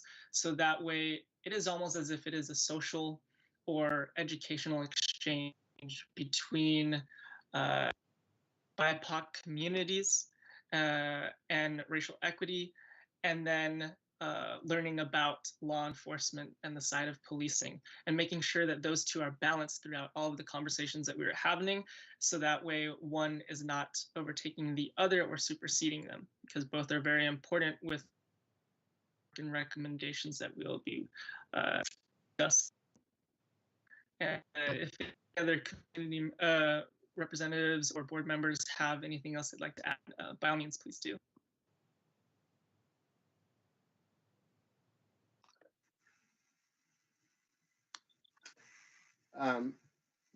As I look at this particular piece on centering racial equity and anti-racism, the part that really impacts me as a Black man and as a member of the Tigard community is listening to the experiences that our membership has held in their lifetime. Yesterday's meeting was so important to have and to hear from Justin and other members the impact of hate crimes on Asian Americans in the population. To hear the effect of someone saying, when I walk down the street and I hear a backfire out of a car, I cringe. To hear someone say, I'm concerned about going to the store when I didn't get concerned about that beforehand. And as we have seen just in yesterday, the simple act of going to the store is no longer guaranteed. I have also shared my own personal experiences with the Tigard Police Department of 20 years ago. And I can say over the last 20 years, Not a day goes by where I don't remember that. But what I have seen in terms of changes in the department is monumental. And the work that will come from the Public Safety Advisory Board will just continue to build on the work that I have seen over the last 2 decades. Other members of our board that are here that would feel free to speak out. Can you hear me? Can you hear me? Yes. I have been a resident of Tigard for almost 29 years, and I've been a classroom teacher for almost 40. And one of my passions has always been to say to my students, who are you? Who do you want to be? And how can I help you?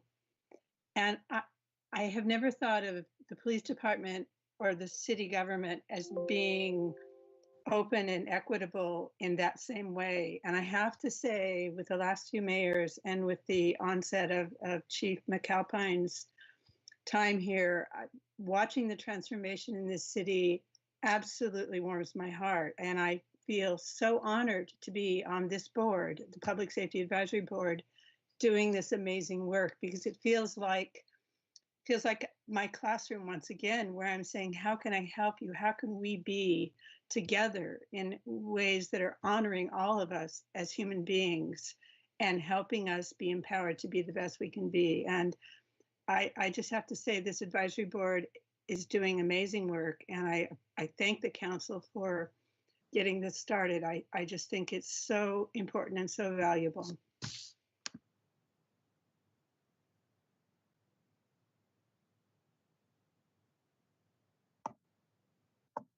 Mr. Mayor, this is Liz. I'm going to say Liz because on the board I'm Liz, not Councilor Newton.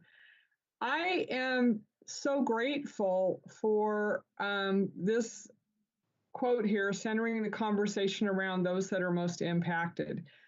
I listen and I hear how people are impacted, their lived experiences. And what I'm most grateful for is it's transformed me. I sit as a city councilor now, and I'm thinking to myself, center your thoughts around those that are most impacted, center your actions around those that are most impacted. So I walk away from those meetings each time just grateful that we're able to have these conversations.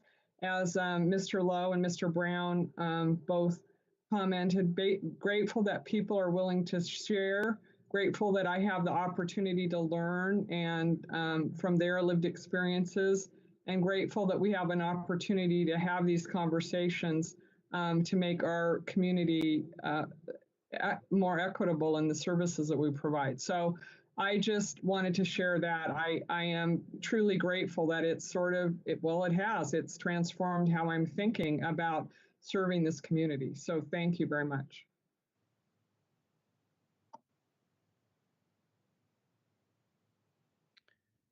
Jimmy, it looks like Valerie Sasaki also has her hand up and wants to speak.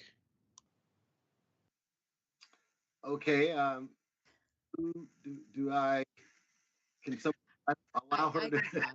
I think she's ready. I wasn't sure if there was a protocol about that, so I just didn't want to take control of Jimmy's presentation or the whole team's presentation. So sure, no, and I just wanted to thank the City Council and you, Mayor, and of course Commissioner Newton, Liz, who's been a great member of our community and our discussions. And I do want to say that the discussions have been really informed, not just by those of us who are in the BIPOC community, but by having law enforcement officers involved. Particularly Chief McAlpine and Commander McDonald have done a great job of organizing, helping educate us on the needs of law enforcement in Tigard, because, the BIPOC community and those of us who've existed in this space for a long time, know what our lived experiences are. But, I think it's really useful to be able to have that discussion with such just wonderful people that have been really willing to come to these discussions with an open mind and I think an open heart in trying to figure out how can we make our community better, how can we make their job impactful in a positive way. And so, I thank the staff, I thank the city council, but I also wanted to thank the law enforcement officers because they certainly put in a lot of time helping us with this process and helping us develop the work plan and educating us in ways that are really positive. And we have a recommendation that Jimmy will be bringing up in a minute or two. But, also committing to have additional discussions on ways that we can make our community better and that we can use technology even to make our community better. So that's what I wanted to say. I just wanted to say thank you. Well, and I want to just comment as I'm listening to all this that, I'm really impressed with the work that you've all done in such a short amount of time. But I also want to just point out that everything that you all have just described to me, this is the essence of what Tigard is today. And I'm just so appreciative of the fact that you're all willing to put the time and effort into making our community even better for everybody. And I just am touched by that. And so I just wanted to point out the observation that this is what Tigard's about in 2021. And you all are doing the work that's the essence of Tigard. So sorry to interrupt your presentation, but. No, thank you, Mayor, for that comment. And it has been an honor to be the liaison to this board. So, Mr. Chair, if you want to move on to the next slide here. Yes, if we could move on to the recommendation process. So as we talk about our board and our processes and how we do the things we do, there's a recommendation process that we follow. And, I won't get into the total steps of it. We do have a discussion of the meeting topics, and it may take one or more meetings. The group itself formulates the overall recommendation, and before we finalize any recommendation, each board member will have the opportunity to present their views, and then those are documented inside of the recommendation. I want to just really impress upon you, city council members, and to the public that may be watching as well, the importance of every voice being heard and building consensus. This isn't simply just majority rule. This isn't simply just a matter of the chair and the vice chair making the determination for the group and moving forward. All of our voices are valuable. All of our experiences are brought forward as we work as PSAB members. And in utilizing that experience and utilizing the knowledge and the skills that the members bring, it allows us to come up with the best recommendations moving forward as we connect with both the department, its management, and city council. Our voting process is consensus-based, and consensus for us is defined as 12 out of the 15 votes. This is not a simple majority rules and minority does not have any voice in this process. All dissenting voices are recorded as part of our recommendation process. I want to move us as we move along that we get into some discussion about the topics that we cover as PSAB members. So Justin, if you can move the discussion forward, I would appreciate that, and I'm sure the rest of council. Gladly. Thank you very much. With the topics that we will be covering as a Public Safety Advisory Board, I'd like to start out by saying that there were specific broad categories or umbrellas of topics, if you would, that the City Council had charged the Public Safety Advisory Board to review and address and to deliberate on. And then it was up to our esteemed staff members who assist us on the board to then create some of the topics and subtopics that we would develop within those umbrella categories.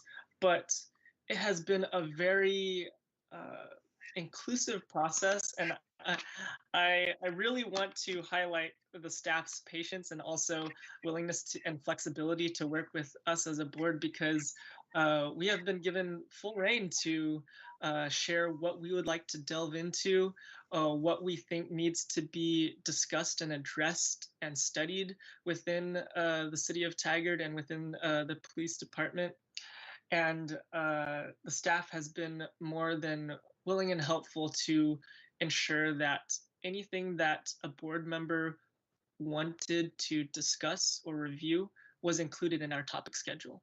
And it is a quite large and long list of items, but our board is committed to making sure that the concerns of the community and the concerns of the representatives are met and included within our topic schedule, and that this is also a living document where throughout the process of going into these units and talking about these specific items, if there is a side conversation that wants to be had about an issue in regards to law enforcement or public safety, we are committed to pursuing that and giving space and time for that.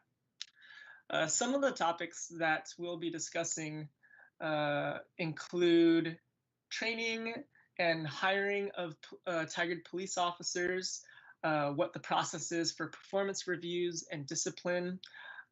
In regards to the community's experience, what are the parameters for use of force? What goes into an officer's appearance and how does the community respond to that? How traffic stops are conducted. And we also have a unit on social justice, as well as focusing on the youth of Tigard and having a conversation about school resource officers. And now I will turn it back over to you, Jimmy, to discuss.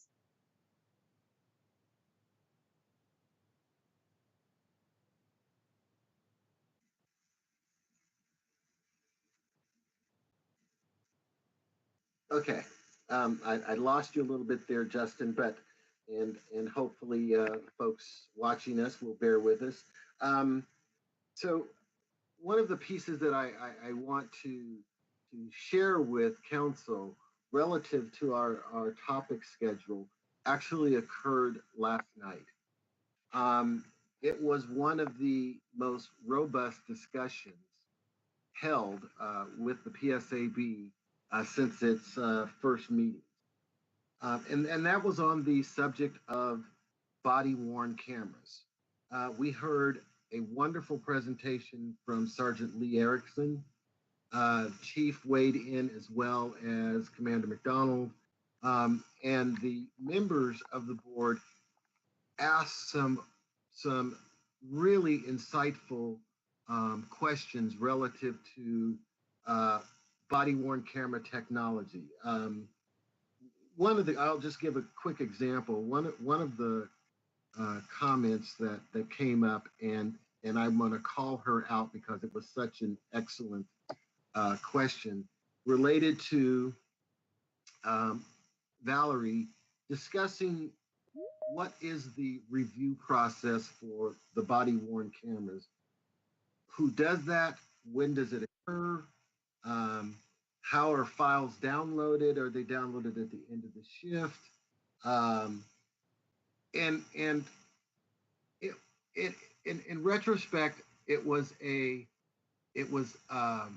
touchy subject in my view, because in some respects it talks about the ability of someone to tamper with the technology before it gets placed into a server. And Sergeant Erickson gave us a wonderful heads up as to what the process is in terms of looking at new body-worn camera technology as well as the existing system.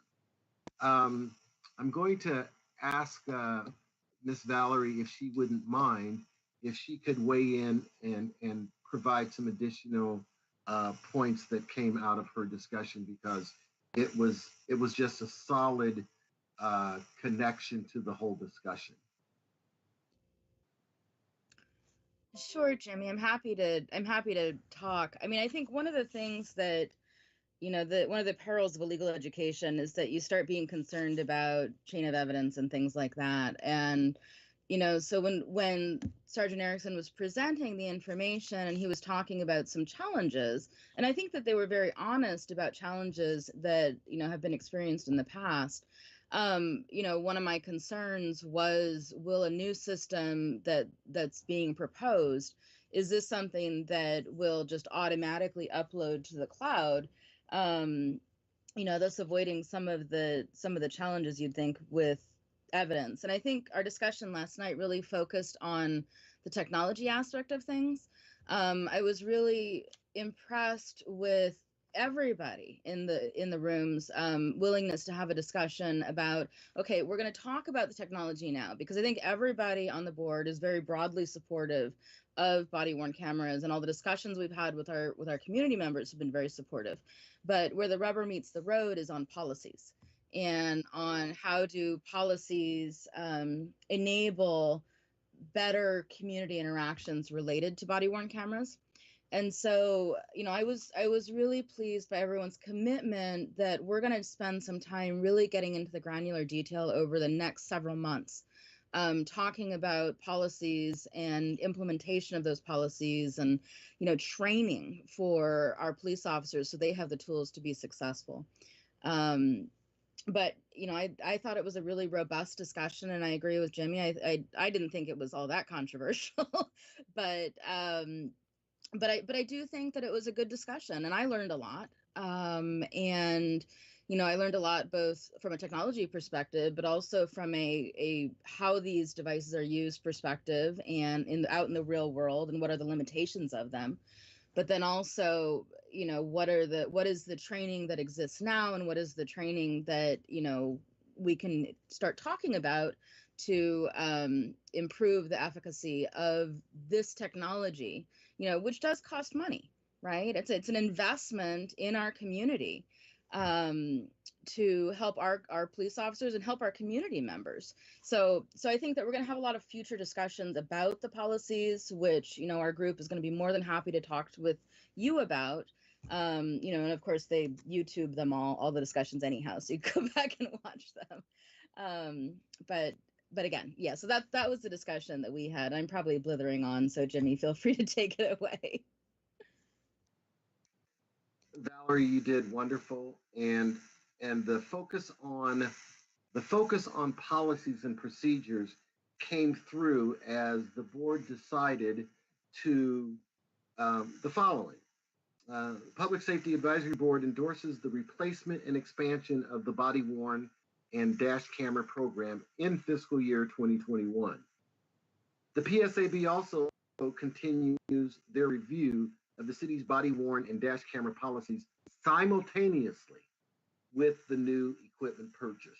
So the issue is not just getting the technology, but also ensuring that the department's policies, practices, and procedures are such that they fit within the culture of the organization, they fit within the mission of the organization, and most importantly, they fit within the values of the department and the city.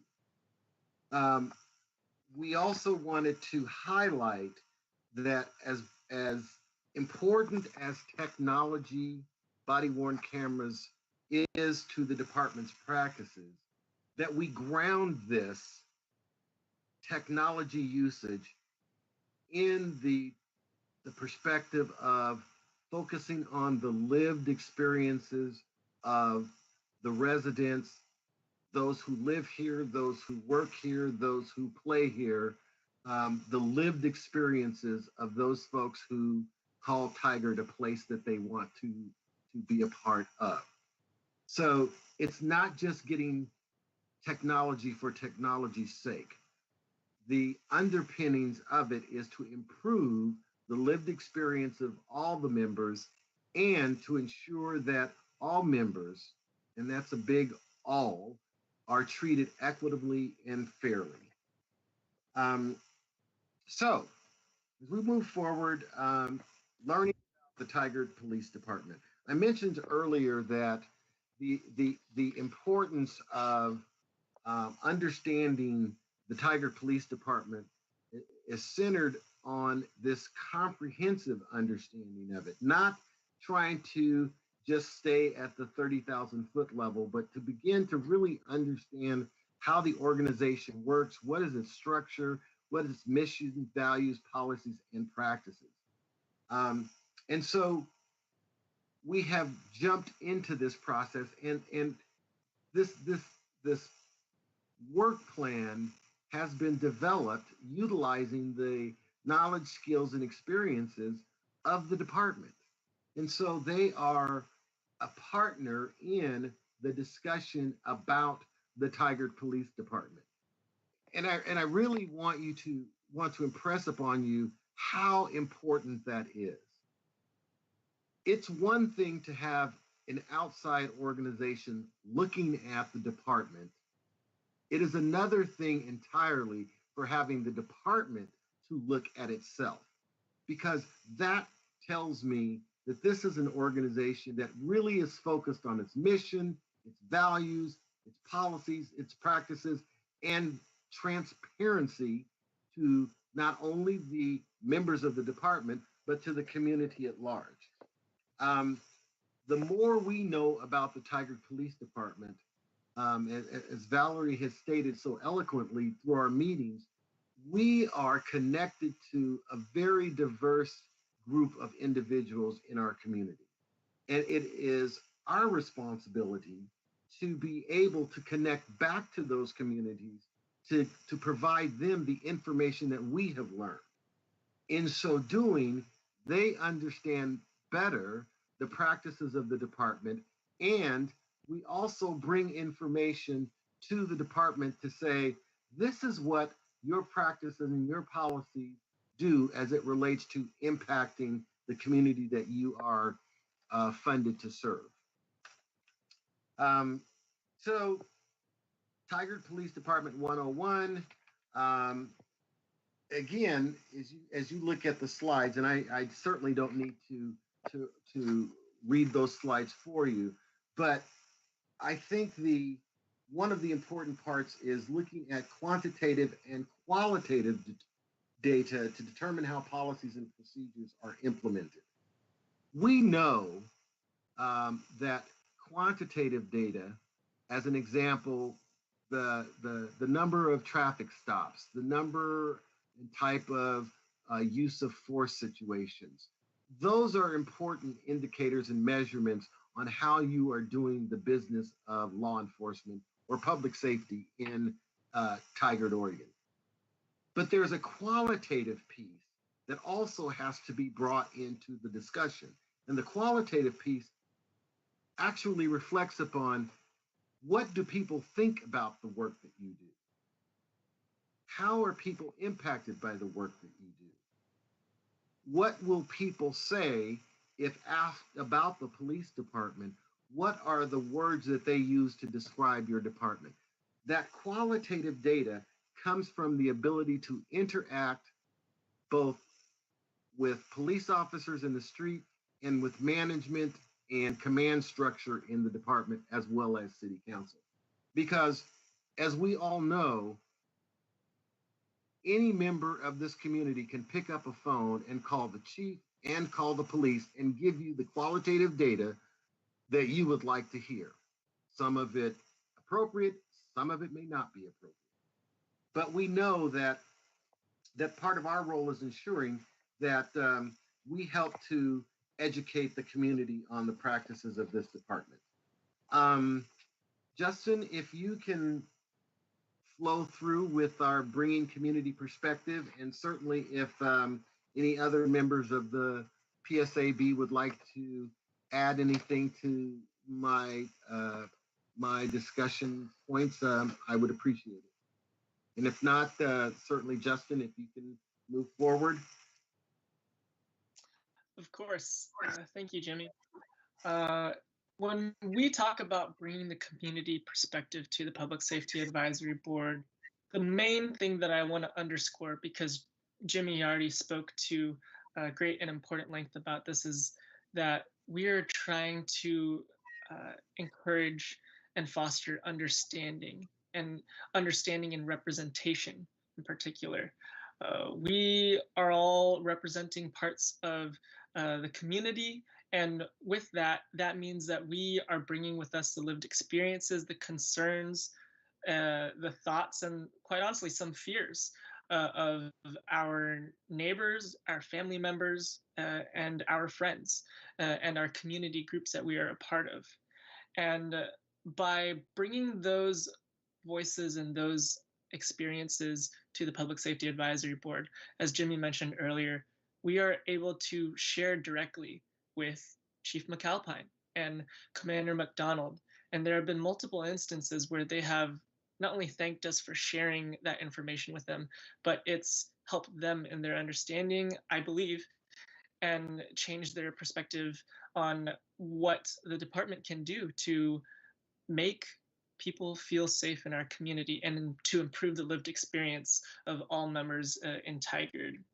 And we do that through sharing personal stories, but by also speaking to points of our professional backgrounds.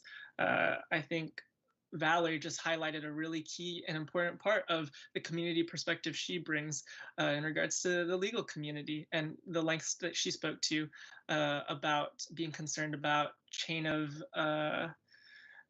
evidence when we were talking about body cams. And so we are committed to making sure that the community perspective is upheld in the same light as learning about the Tigard Police Department, because both of those go hand in hand if we are going to make collective and informed decisions and recommendations to City Council. And so just wanted to underscore that and echo a lot of what Jimmy had already set up on this slide. And I believe I'll throw it back to you, Jimmy. Can I say just one thing here? In terms of reaching out to the community, one of the things that we did 2 meetings ago, I believe, is we generated a list of, I think, 27 organizations that we were going to reach out to. PANO, the Muslim Educational Trust, a group of Black men. I mean, just all these organizations in the area, to share with them the work that we're doing, to invite them to make comments and attend our meetings and watch the video of the sessions and join in with their perspectives. And I thought that was a very rich sort of outreach, in addition to having the police officers on board, you know, Commander McDonald, Officer Nunn, Chief McAlpine, sharing persistently at our meetings, but also this outreach. I just felt like it was really an authentic way to say we really do care and we really are trying to bring everyone together at this table.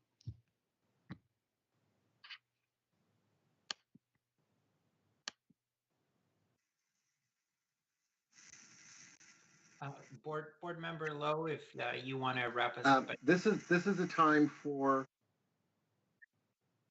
yes, thank you. I was just going to ask, Justin, can you, as they say, can you park the car in the garage for us? Sure thing. I can definitely do my best to try to land this plane. In closing, Mayor and council members, I'd like to thank you all. Again, we are requesting the council to consider approving the work plan and topic schedule as presented. The board will not be able to move forward on any topic without approval as per the founding document adopted by the City Council on September 1st, 2020. Alternatively, we will be seeking your recommendations and edits and a timeline for moving forward on the board's work. Thank you very much. Well, thank you, all the presenters and members of the Public Safety Advisory Board.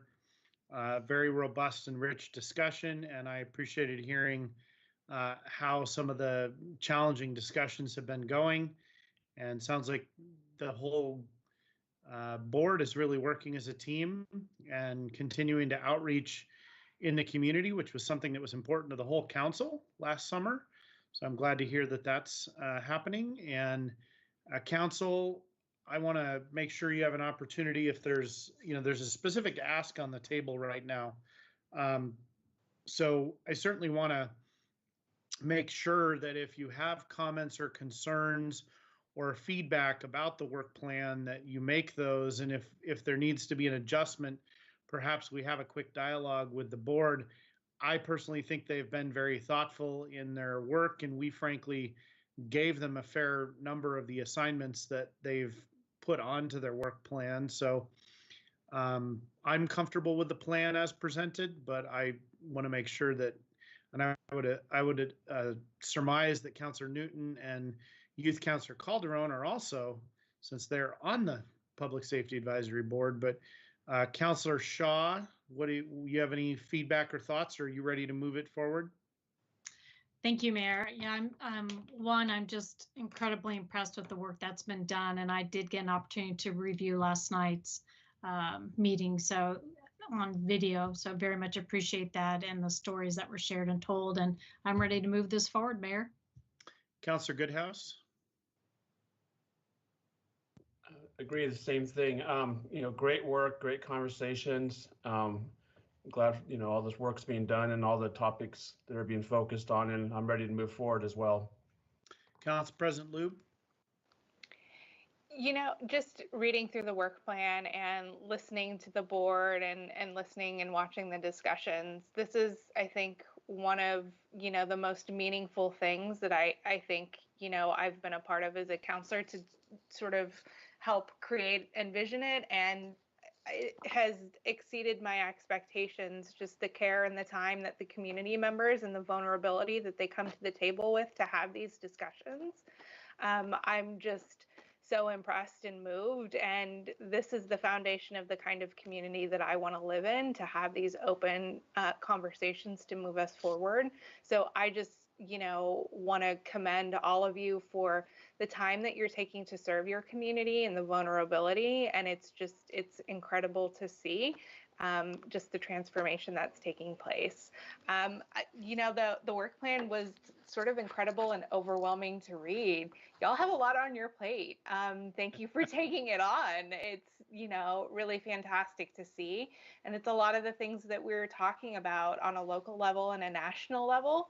And when I talk with other counselors and other people in the area and just friends of mine across the country, I constantly talk about this board that we're creating, that we created in the discussions that are having. And I use this as a model for other communities. So thank you again for everything that you've done.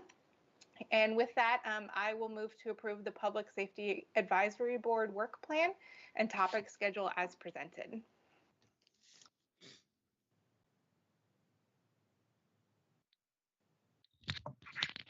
I'll second. Okay, it's been moved and seconded. City Recorder, please conduct a roll call vote. Mayor Snyder. Enthusiastic yes. Councillor Goodhouse. Yes. Councillor Newton. Yes, enthusiastically as well. I'm very excited about doing this work. Thank you. Council President Lube.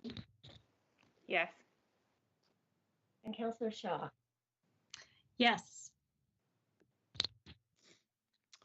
All right. The motion's adopted unanimously. Public Safety Advisory Board and staff all collectively working on this as a team. Thank you for all the time and consideration. Go forth and conquer, and let us know when you need our help. Like, I'm assuming the body-worn camera issue is going to require funding, so we'll be there and ready. Jimmy, did you want to say something further? Just a quick piece here.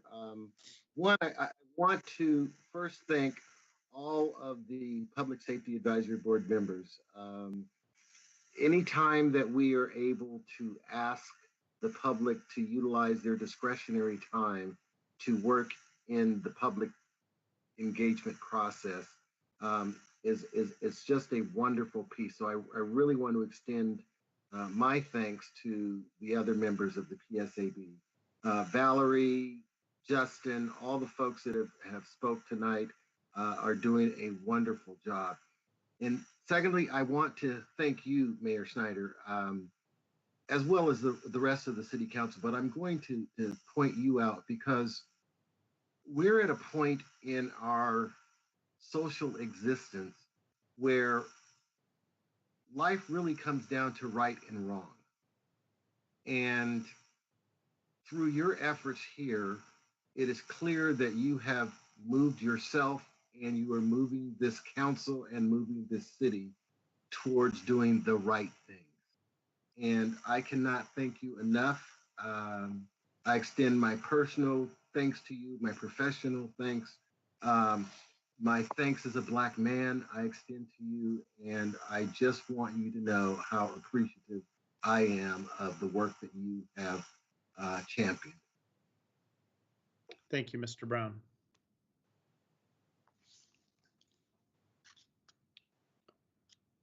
All right. Are you okay if we move on to the next agenda item? I don't do compliments very well, so are you okay with me moving on? I don't want to cut you off, Jimmy. No, I am fine. I know you all have other business to attend to. Thank you so much for allowing us to present this evening. We will certainly stay in touch with you. Thank you. All right, item number 6 on the agenda is consider a resolution extending the city's emergency declarations related to COVID-19. City Attorney Rahala, staff report, please. Thank you, Council. So this is the 7th extension of the city's emergency declaration related to COVID-19. Last week marked the 1-year point since Council first ratified the original declaration on March 17th. The proposal tonight before you is to extend it one more time to June 30th, 2021. The purpose of this would be to continue with the emergency efforts so far, including now transitioning to vaccine distribution and also use of the federal funding, facilitating reimbursement for those costs. So the recommendation before you is to extend it until June 30th, 2021. All right, any questions from council or a motion?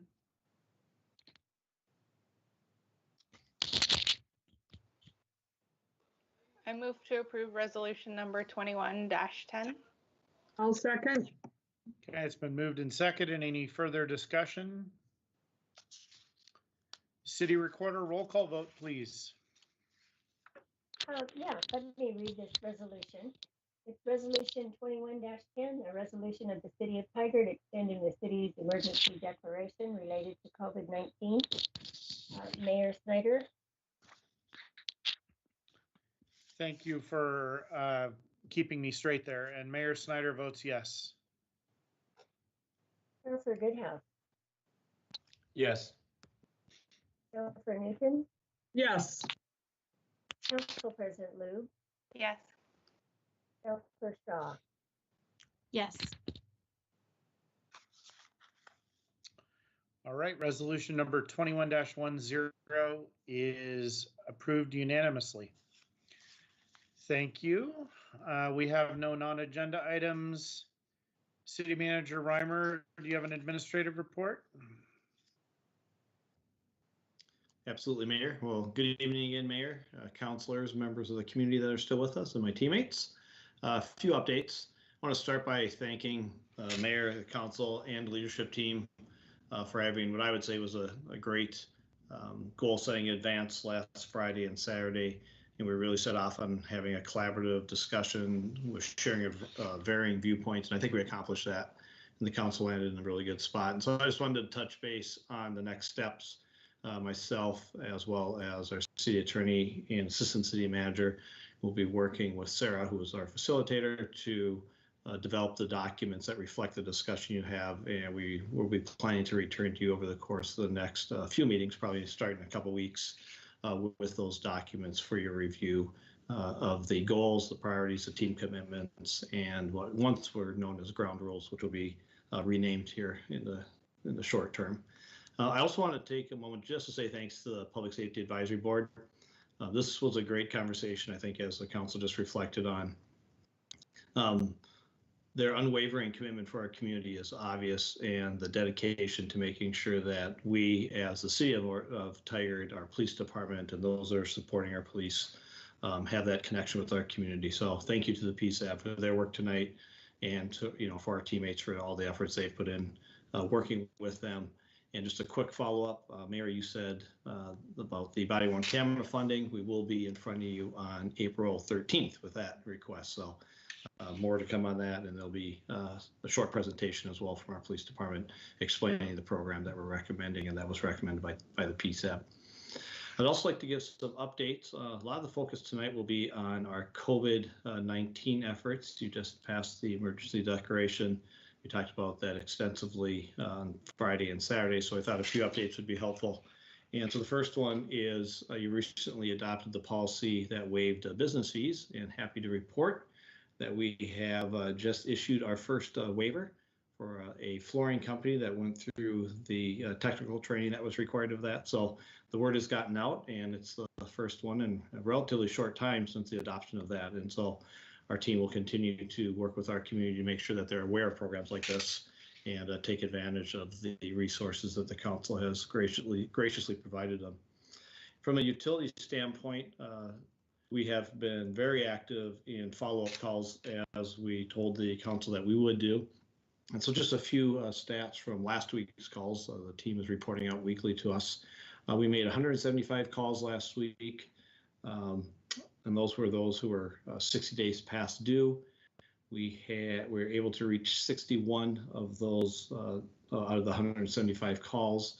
Numbers were disconnected, no voicemail. We had a few people unfortunately hang up as the conversation started, but we did have the success with 61, and of the 61, 57 are going to receive help and are connected to different resources. So of those that we had a chance to talk with, we really made an impact. And so the team is committed to continuing this, and we'll continue to report out to you in the community our efforts in that area. Also, we've had a series of resiliency projects, and our last one kicked off last weekend. Some of you may have gone there after our advance concluded on Saturday, which was the mural project. We ended up having 120 community members participate last weekend, and we anticipate in this weekend coming up that we'll have another 120 participants in the mural project itself. We're also our local Flowers by Donna. We were able to pass out 500 free flowers just to celebrate spring. It was a rainy day, so nice spring, rainy day, but just bringing a little sunshine to people's lives, hopefully, with that. So thank you to Flowers by Donna for providing those flowers as well. And just one more in regards to COVID. Our library team continues to work with our facilities team here, our safety teammates, and Washington County Public Health in regards to what we are saying is the reopening of our library. We've been continuing services, as you know, but we are preparing for an opening sometime in April, a date still to be determined, where we will actually open the doors to the library in a very controlled manner to make sure that our community has access to one of the assets that they cherish greatly, obviously, in this community. And last but absolutely not least, with our police department, just the great work continues in the investigations into the January 7th riot. Pleased to report that our commercial crimes unit and the detectives provide additional information to the grand jury last week, and then with the support of the U.S. Marshals Fugitives Task Force, a fourth person was arrested for the riot, for their actions in the riot, and we are anticipating a few more as this is an ongoing investigation. So just the great work by our partners as well as the police department and following up on that, and I think it's important for you in the community to understand that we've taken that seriously and will continue to bring justice for the community of Tigard. And that concludes my report tonight. I appreciate it. Thank you. Thank you, City Manager Reimer. We have no executive session scheduled. Is there a motion for adjournment? I move for adjournment. I'll second. Okay, it's been moved and seconded. City Recorder, roll call vote, please. Mayor Snyder, Yes. Councilor Goodhouse, Yes. Councilor Newton, Yes. Council President Lube, Yes. and Councilor Shaw. Yes. All right, we're adjourned. Good night, everybody. Good night, Tigard. Night, Tiger. Night. Good night.